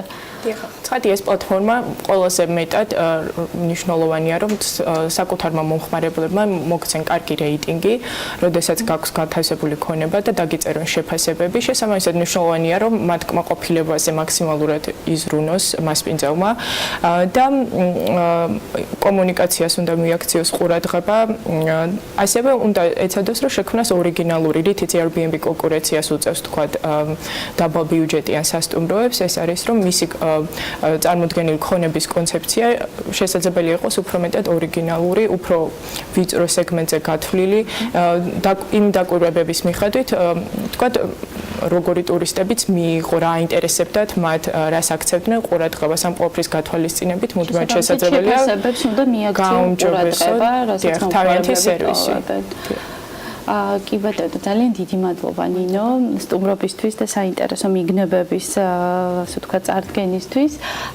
ნამდვილად მნიშვნელოვანი მიმართულებაა ქვეყნისთვის, ჩვენი მოქალაქეებისთვის და ეს არის კიდევ ერთხელ ტურიზმის და უძრავი ქონების საუკეთესო სინერგიის მაგალითი, რომელსაც რეალური ეკონომიკური სარგებლის მოუტანაშეულია ჩვენი მოქალაქეებისთვის და ქვეყნისთვის. და ასე ვთქვათ, ტურიზმის ზრდასთან რასაკვირველია ძალიან ისეთ პირდაპირ კორელაციაშია. დიდი მადლობა, რომ იყავით ჩვენთან ერთად. მადლობა ლიკა ქარდავას და მის სტუმარს ძალიან საინტერესო მიმოხილვისთვის. პრინციპში ნაწილობრივ იგივე თემაზე გავაგრძელებთ საუბარს ტურიზმზე. გამოფენების ცენტრი ექსპო ჯორჯიას მე-11 პავილიონში მე-20 საიუბილეო საერთაშორისო ტურისტული გამოფენა გაიხსნა. რამდენიმე წუთში გვექნება მარიამ ადამიას ჩართვა ამ თემასთან დაკავშირებით. რუბრიკის სპონსორია M-კვადრატი. რუბრიკის სპონსორია დირსი, მასშტაბური საცხოვრებელი კომპლექსი თბილისში. კავკასიის ტურიზმ ფერის გამოფენა გაიხსნა, როგორც გითხარით, ექსპო ჯორჯიაში. მარიამ ადამია გვერდება ახლა პირდაპირ ეთერში სტუმრებთან ერთად. 3 დღის განმავლობაში გაგრძელდება მე-20 საიუბილეო საერთაშორისო გამოფენა, სადაც თავს იყრიან როგორც ტურისტული კომპანიების, ისე ავიაკომპანიებისა თუ სხვა შესაბამისი ინფრასტრუქტურის წარმომადგენლები. მარიამ, დილა მშვიდობის, მოგესალმებით. დილამშვიდობის ანა, დიახ, როგორც შენაღჩინეთ, დღეს სწორედ 12 საათზე იხსნება რიგით მე-20 საერთაშორისო ტურისტული გამოფენა, სახელწოდებით კავკასიის Travel Fair, რომლის მიზანიც არის ტურიზმის პოპულარიზაცია და განვითარება როგორც საქართველოს, ასევე კავკასიის რეგიონებში, ასევე ხელს უწყობს ტურისტული პოტენციალის პოპულარიზაციას საერთაშორისო მასშტაბზე და ასევე ეხმარება ქართულ მოქალაქეებს უკვე ქვეყნის გარე მიმართულებებზე ინფორმაციის ხელმისაწვდომობის თვალსაზრისით. კიდევ ერთი მიმართულებით წარმოადგენს ერთგვარ პლატფორმას გამოფენა, ეს არის ჰორეკას ჯგუფის ინდუსტრიაში ჩართული კომპანიები და მათ განვითარებაზეც ზრუნავს აღნიშნული გამოფენა. სწორედ ამ მიზნით შეიკრიბა ერთ სივრცეში საგამოფენო ცენტრი ექსპო ჯორჯიას მე-11 პავილიონში, როგორც ადგილობრივი, ასევე საერთაშორისო და რეგიონული ტურისტული კომპანიები, ასევე ავია და სატრანსპორტო სააგენტოები და ზრუნავენ საქართველოში ტურიზმის პოპულარიზაციაზე და განვითარებაზე. წელს ფორუმში მონაწილეობას იღებს 7 სხვადასხვა ქვეყნის 100-ზე მეტი წარმომადგენელი, უფრო დეტალურად და ჩაშლილად ღონისძიებისა და გამოფენის შესახებ სტუმრები ისაუბრებენ, თუ რამდენად მნიშვნელოვანია ქვეყნისთვის დილამშვიდობისა პირდაპირ ეთერში შემოგვერთეს ბენი ექსკლუზივის ხელმძღვანელი და ასევე რესტორატორის გაყიდვების მენეჯერი დილამშვიდობისა. მადლობა, რომ დილით ხართ ჩვენთან ერთად. ბატონ გიორგი, პირველი კითხვი თქვენთან გადმოვალ. რამდენად მნიშვნელოვანია ქვეყნისთვის მსგავსი გამოფენის ჩატარება და თქვენთვის როგორც კომპანიის ხელმძღვანელისთვის? დიახ, ჩვენთვის ძალიან მნიშვნელოვანია ამ ღონისძიებაზე მონაწილეობის მიღება, რადგანაც საშუალება გვაქვს უშუალოდ შევხვდეთ ჩვენს პოტენციურ მომხმარებლებს, გავაცნოთ ჩვენი სერვისის შესახებ. ჩვენი კომპანია უკვე რამდენიმე წელია ტურიზმის სფეროშია და ჩვენ ვაკვირდებით იმ ტენდენციებს, რომლებიც ტურიზმის სფეროშია. ზუსტად ამან გადაგვაწყვეტინა დაახლოებით 6 თვის წინ რომ დაგვეწყო ახალი მიმართულება, დავაფუძნოთ ახალი კომპანია კიდევ ერთი, რომელიც უზრუნველყოფს მაღალი დონის სტუმრების სატრანსპორტო მომსახურებას და ძალიან მნიშვნელოვანია, რომ წლიდან წლამდე იზრდება მაღალბიუჯეტიანი და მაღალ გადახდისუნარიანი ვიზიტორების რაოდენობა ჩვენს ქვეყანაში. ზუსტად ამიტომ ჩვენ გადავწყვიტეთ, რომ ამ სფეროში ტრანსპორტით შემოსულიყავით. ანუ უწყობს ხელს ტურიზმის განვითარებას, მსგავსი გამოფენები და უნდა ტარდებოდეს თუ არა უფრო ინტენსიურად. ვფიქრობ, რომ ეს გამოფენა ყოველწლიურად ტარდება, ყოველწლიურ ხასიათს ატარებს და ძალიან მნიშვნელოვანია, იმიტომ რომ როგორც თქვენ აღნიშნეთ, რამდენიმე ქვეყნის წარმომადგენლები არიან აქ უკვე წარმოდგენილი თავიანთი კომპანიებით და ვფიქრობ, ეს ძალიან მნიშვნელოვანია ასეთი ტიპის შეხვედრები. თუ უფრო ინტენსიურად, უფრო ხშირად ჩატარდება, კიდევ უკეთესი იქნება. მადლობა, ნათია. რა პროდუქციით ხართ წარმოდგენილი 12-დან 14 აპრილის ჩათვლით და რის ნახვა შეუძლია მოსულ სტუმარს? გამარჯობათ, პირველ რიგში მოგესალმებით. მე გახლავართ ნათია კანაშვილი, კომპანია რესტორატორის წარმომადგენელი. დღეს ჩვენ წარმოდგენილი გვაქვს ლეგენდარული ბრენდის, ამერიკული ბრენდის პროდუქციები, საყოფაცხოვრებო პროდუქცია, რომელიც ითვალისწინებს საოჯახო ტექნიკას და არა მხოლოდ საოჯახო ტექნიკას, ეს არის გათვლილი არა მხოლოდ საყოფაცხოვრებაზე, არამედ კომერციას და საწარმოო დანიშნულებისთვის. ჩვენ წარმოდგენილი გვაქვს მრავალფუნქციური მიქსერები, ბლენდერები, უნივერსალური ხილისა და ბოსტნეულის საჭრელები, რომელიც ხელს უწყობს ბოსტნეულის და ხილის დამუშავებას და ძალიან ბევრი მრავალი აქსესუარი, რომელსაც KitchenAid აწარმოებს. დღეს ჩვენს ვიზიტორებს შეეძლებათ უფრო ინტენსიურად დაათვალიერონ ჩვენი პროდუქცია, დეტალურად სამუშაო პროცესში ჩაერთონ და ბევრი კარგი სიახლეები იქნება.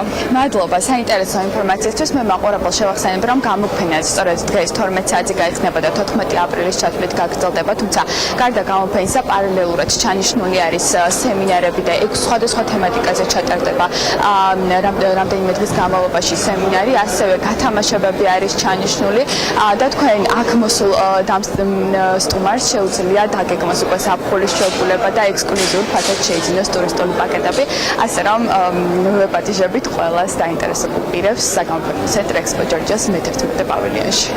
მარიამ ადამიანს დარწმუნებული ვარ საფხულის დაგეგმვასთან ერთად ძალიან ბევრი ისარგებლებს შესაძლებლობით, რომელიც გულისხმობს სწორედ იმ თემასთან დაკავშირებით მეტ ინფორმაციის მიღებას, რომელზეც ლიკა ქარდავას რუბრიკაში ვსაუბრობდით, გულისხმობ Airbnb-ით ბინების გაქირავებისა და Booking.com-ით სარგებლობის შემთხვევებს, როცა შემოსავლის მიღება უძრავი ქონებიდან ტურიზმის სექტორით არის შესაძლებელი, მაგრამ ლიკა ქარდავას თემები გრძელდება. ეს არ იყო დასასრული რეკლამის შემდეგ ის შემოგვერდება კომპანია დირსის წარმომადგენლობასთან ერთად და ძალიან საინტერესო შეთავაზებებს გაუზიარებენ უკვე მაყურებლებს. მცირე სარეკლამო პაუზის შემდეგ ბრუნდებით საქმიანი დილით.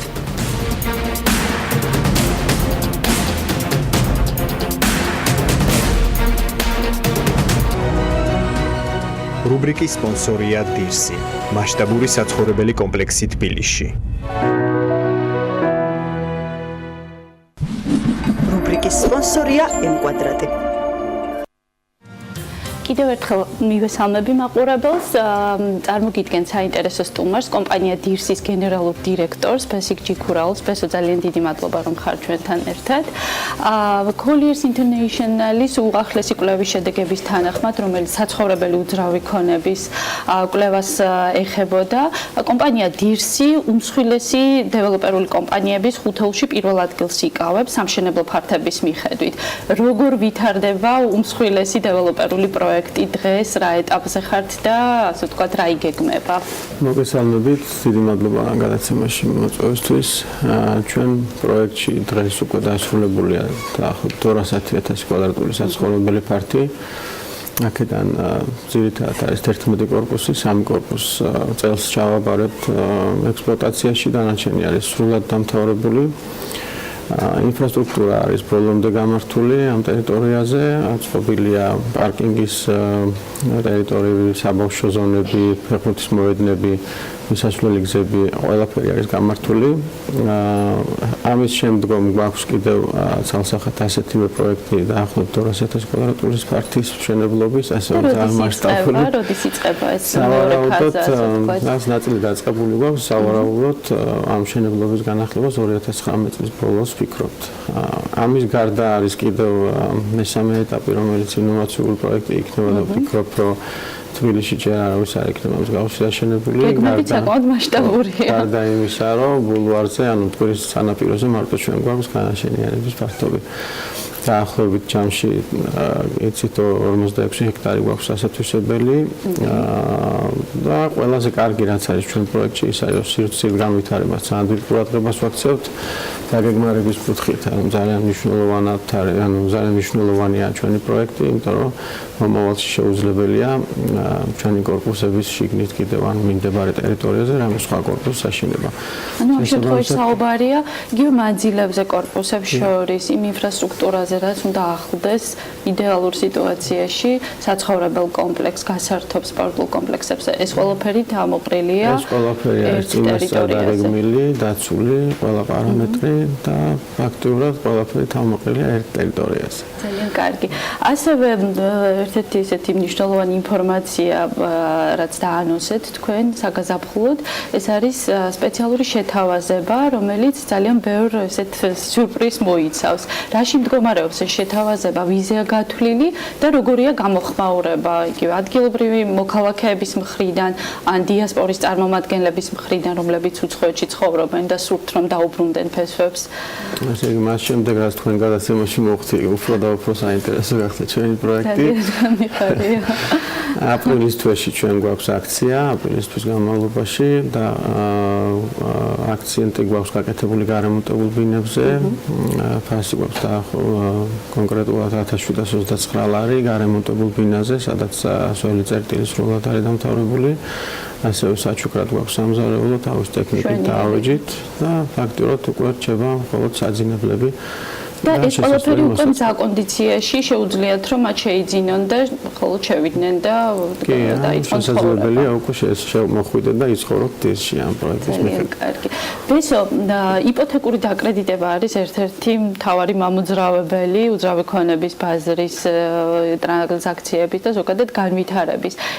ძალიან საინტერესოა თქვენ შემთხვევაში როგორი თანამშრომლობა შედგა ბანკებთან, რა პროდუქტებზე შეჯერდით და რამდენად არის ეს პროდუქტები მიმზიდველი ყიდველებისთვის იპოთეკური დაკრედიტების პროდუქტები. ძალიან მნიშვნელოვანია იპოთეკური დაკრედიტება, ვინაიდან დაახლოებით 45% წილი ყიდველების მოდის, ანუ სესხით მიღებულ კლიენტებზე 45%. განსაკუთრებით ინტენსიურად მუშაობთ ახლა საქართველოს ბანკთან, თუმცა TBC ბანკთან და VTB ბანკთან გვაქვს კარგი ურთიერთობები და ასევე პროდუქტები.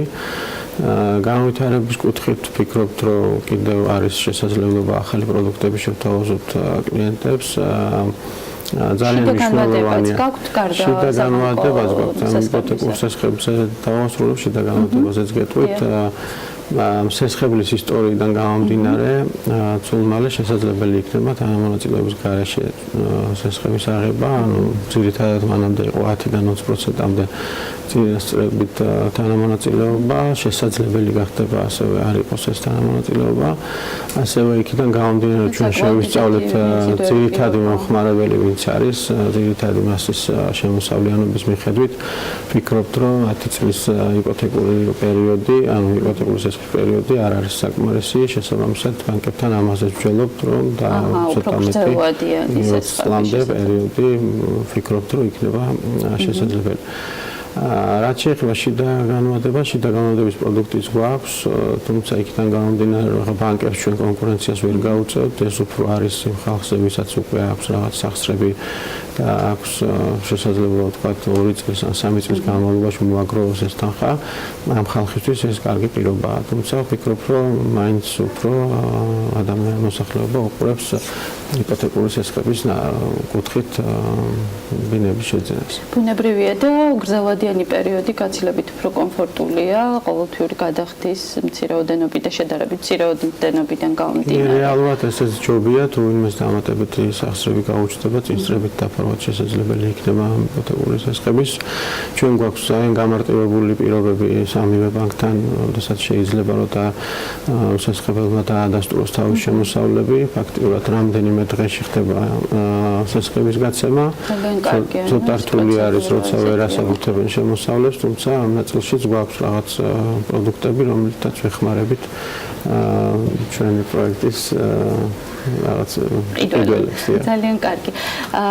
დიასპორასთან დაკავშირებით კიდევ ერთხელ მინდა გითხოთ, ქართველები, რომლებიც ცხოვრობენ უცხოეთში და მათ აქვთ საკმაოდ ისეთი მაღალი ინტერესი თქვენი პროექტისადმი.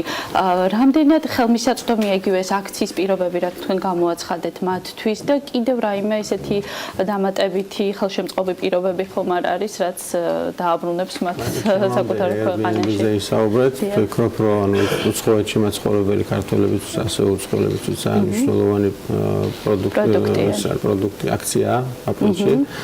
შესაბამისად, ფაქტიურად დასრულებულია ბინა თავის ავეჯით, ძირითადი ნაწილი დასრულებულია, ყველაში და ავეჯის მოწყობა თავისი გემოვნებით შესაძლებელი არის. და უფრო მარტივია, ვფიქრობ, უცხოეთში მცხოვრები ქართველებისთვის ბინის ყიდვა და შემდეგ იმის გაქირავებაზე და შემოსავლის მიღება. საკმაოდ პოპულარული ხდება უკვე ჩვენს ტერიტორიაზე მაცხოვრებლებმა. ისტორიას ეს მინდოდა მეკითხა, ანუ უკვე არის ეს ტენდენცია. ჩვენ ტერიტორიაზე უკვე ბევრი უცხოელი ჩანს. ხანდახან ჯგუფურათაც პირიქით გვიკვირს ხოლმე ამდენი ხალხი ხილის მოვიდა, თუმცა ძალიან პოპულარულია. Airbnb სტატისტიკაც მნიშვნელოვნად იკვეთება თქვენთან პოზიტიური სტატისტიკა. შარდენის ტერიტორიამდე დაახლოებით 4 კილომეტრია. 5 კილომეტრი. მათ ინტერესის არეალში ხდება ეს ტერიტორია. ტერიტორიებში ადვილად მიღწევადი არის ჩვენგან. ვისო, ისევ კოლიერსის კვლევას დაუბრუნდები, რადგან ძალიან ახალია და ბევრ მნიშვნელოვან მიგნებებს გვთავაზობს. უახლესი კვლევის თანახმად, ტრანზაქციები საცხოვრებელი უძრავი ქონების მიმართულებით არის მნიშვნელოვნად გაზრდილი გასულ წლებთან დაკავშირებით 2012 წელთან შედარებით, ფაქტიურად მაქსიმალური მაჩვენებელია 2017 წელს. 21%-იანი ზრდა დაფიქსირდა. რა არის დირსის წვლილი, ასე ვთქვათ, აი ამ ტრანზაქციებში რამდენ შეადგენს დირსის წვლილი და როგორ მიყვება აი ამ ტენდენციას დირსი? კოლიერსის კვლევის მიხედვით ბაზარზე მიწოდებული ბინების რაოდენობით დირსი არის პირველ ადგილზე. კვლევას თუ დეტალურად ნახავთ, მიხვდებით, რომ ორჯერ მეტი ვართ ყველა დანარჩენზე. შესაბამისად, საკმაოდ ისეთი სერიოზული პოზიცია გვაქვს ბაზარზე. ახალი შემადგენლობის დაკომპლექტების შემდეგ ჩვენ კომპანიაში გასული წლის ბოლო კვარტალში 200%-იანი ზრდა გვქონდა. წელს უკვე პირველ კვარტალში დაახლოებით 74% გვაქვს ზრდა, ეს ტემპი გვიჭირავს და ვინარჩუნებთ, ასე ვთქვათ. რაც შეეხება ყველაზე საინტერესოს ახლა ამ კუთხით, მე ვფიქრობ, მაგ კვლევაში არის ის, რომ ისანის ტერიტორია გაყიდვებში არის მესამე ადგილზე საბურთალოს და დიღმის უბნებში.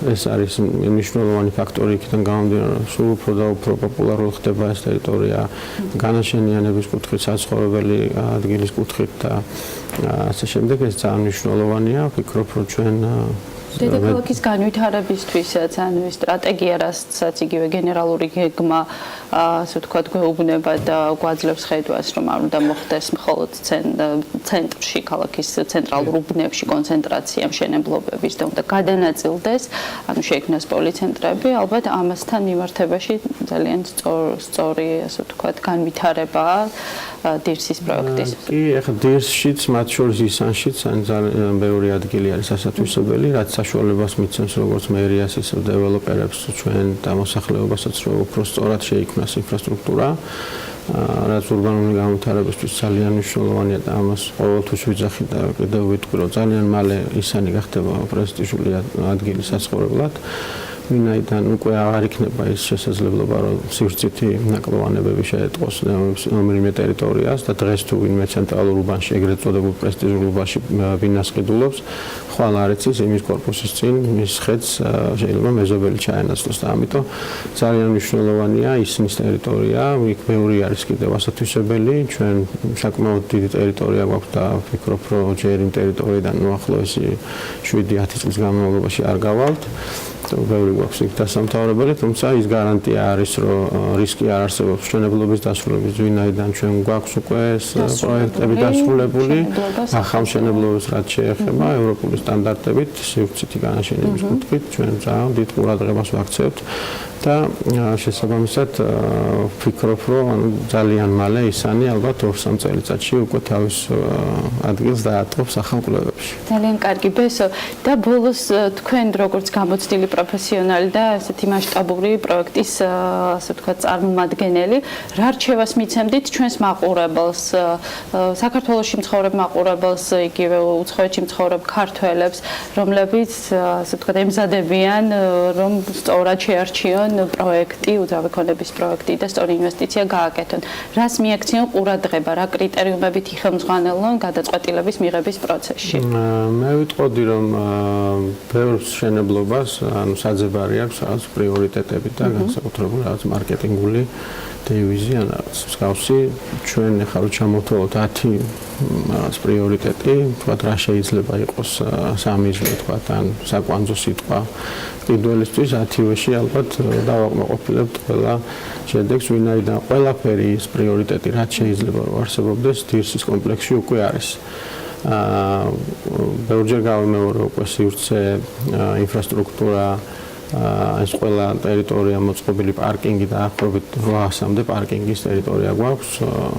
მოედნები, 4 მოედანი, ფეხბურთის და ჯოგბურთის მოედნები, საბავშვო ზონები, საბავშვო ბაღი გვაქვს.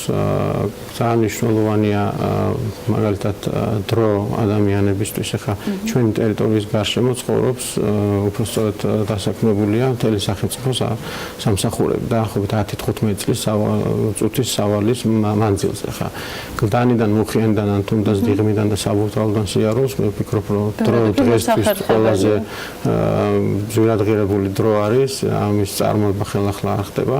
შესაბამისად ძალიან მნიშვნელოვანია, რომ ეს დრო ვთქვათ ისანში ჩვენ ტერიტორიაზე ცხოვრებით დაზოგონ, დილას სწორად ისაუზმონ, ოჯახის წევრებს მიეფერონ, ელაპარაკონ და წყნარად მივიდნენ სამსახურში. და რაც თავარია ბულვარზე ისე იქნება. და რაც თავარია შაბათ-კვირას თუ შორს წასვლა არასად არ უნდა ქალაქგარეთ გასვლა, ბულვარზე შეიძლება შეირნობა, დაახლოებით 3 კილომეტრი, 4 კილომეტრამდე ბულვარი გვექნება და მათ შორის უკვე 2019 წლის ბოლოს დავიწყებ პარკის მშენებლობას, ევროპული სტანდარტების პარკის, რაც ბულვარის ტერიტორიის დაახლოებით 30-40 მეტრის სიგანეზე მოიცავს. ეს იქნება ყველასთვის თავისუფალი, მათ შორის რა თქმა უნდა ყველაზე კარგი საამაყო იქნება ჩვენი მაცხოვრებლებისთვის. ვცდილობთ, რომ სულ უფრო და უფრო ხელმისაწვდომი გახდეს ჩვენი კომპლექსი. ამაზე ძალიან ბევრს მუშაობთ, ბევრ კვლევებს ვკითხულობთ და ასე ვყიდულობთ ამ კვლევებს და ვფიქრობ, რომ ჩვენი ტერიტორია არის ძალიან მნიშვნელოვანი, შრომელი მეოჯახე და წარმატებული ხალხისთვის. ბესო, დიდი მადლობა ესეთი ამომწურავი ინფორმაციისთვის. წარმატებას გისურვებთ. ნამდვილად დრო ყველაზე მნიშვნელოვანი რესურსია და მაყურებელს მოუწოდებ, რომ გამოიყენონ დრო, ისარგებლონ დირსის არაჩვეულებრივი საგაზაფხულო შეთავაზებით და მიიღონ სწორი გადაწყვეტილება მათთვის, ასე ვთქვათ, მისაღებ პროექტში ინვესტიციისთვის. დიდი მადლობა. რუბრიკის სპონსორია დირსი, მასშტაბური საცხოვრებელი კომპლექსი თბილისში. რუბრიკის სპონსორია M-კვადრატი. მოკლედ, სარომარტო აქციები, უბრალოდ მარტის აქციები ძალიან მალე ჩაანაცვლა დირსის შემთხვევაში სააღდგომო აქციებთან და ძალიან ბევრი საინტერესო შეთავაზება იყო პრინციპში უკვე გაჟღერებული მაყურებლისთვის. ჩამონათვალს მე აღარ შემოგთავაზებ, სხვა ყველაფრისათვის Facebook გვერდი უნდა გამოიყენოთ, ან უბრალოდ ეწვიოთ მათ web გვერდს და რა თქმა უნდა, ლიკა ქარტავას პროფეტი ჯორჯია ჯის, რაც ძალიან ბევრ საინტერესოს ამოიკითხავთ კიდე. Basic ჯიქურაუს მასპინძლობდა IC დირსის დირექტორს დღეს ლიკა ქარტავა და საქმიანი ნამდვილად პრინციპში ამით დავასრულეთ კიდეც. ხვალ შევხვდებით დილით 8-ზე, თუმცა იქამდე აუცილებლად ქალების ნარატივს უნდა დაელოდოთ, რომელიც 11 საათზე დაიწყება და საქმის კურს 3 საათზე ბექა ბაციკაძესთან და დავით ჯალახონიასთან ერთად ბედნიერ დღეს გისურვებთ.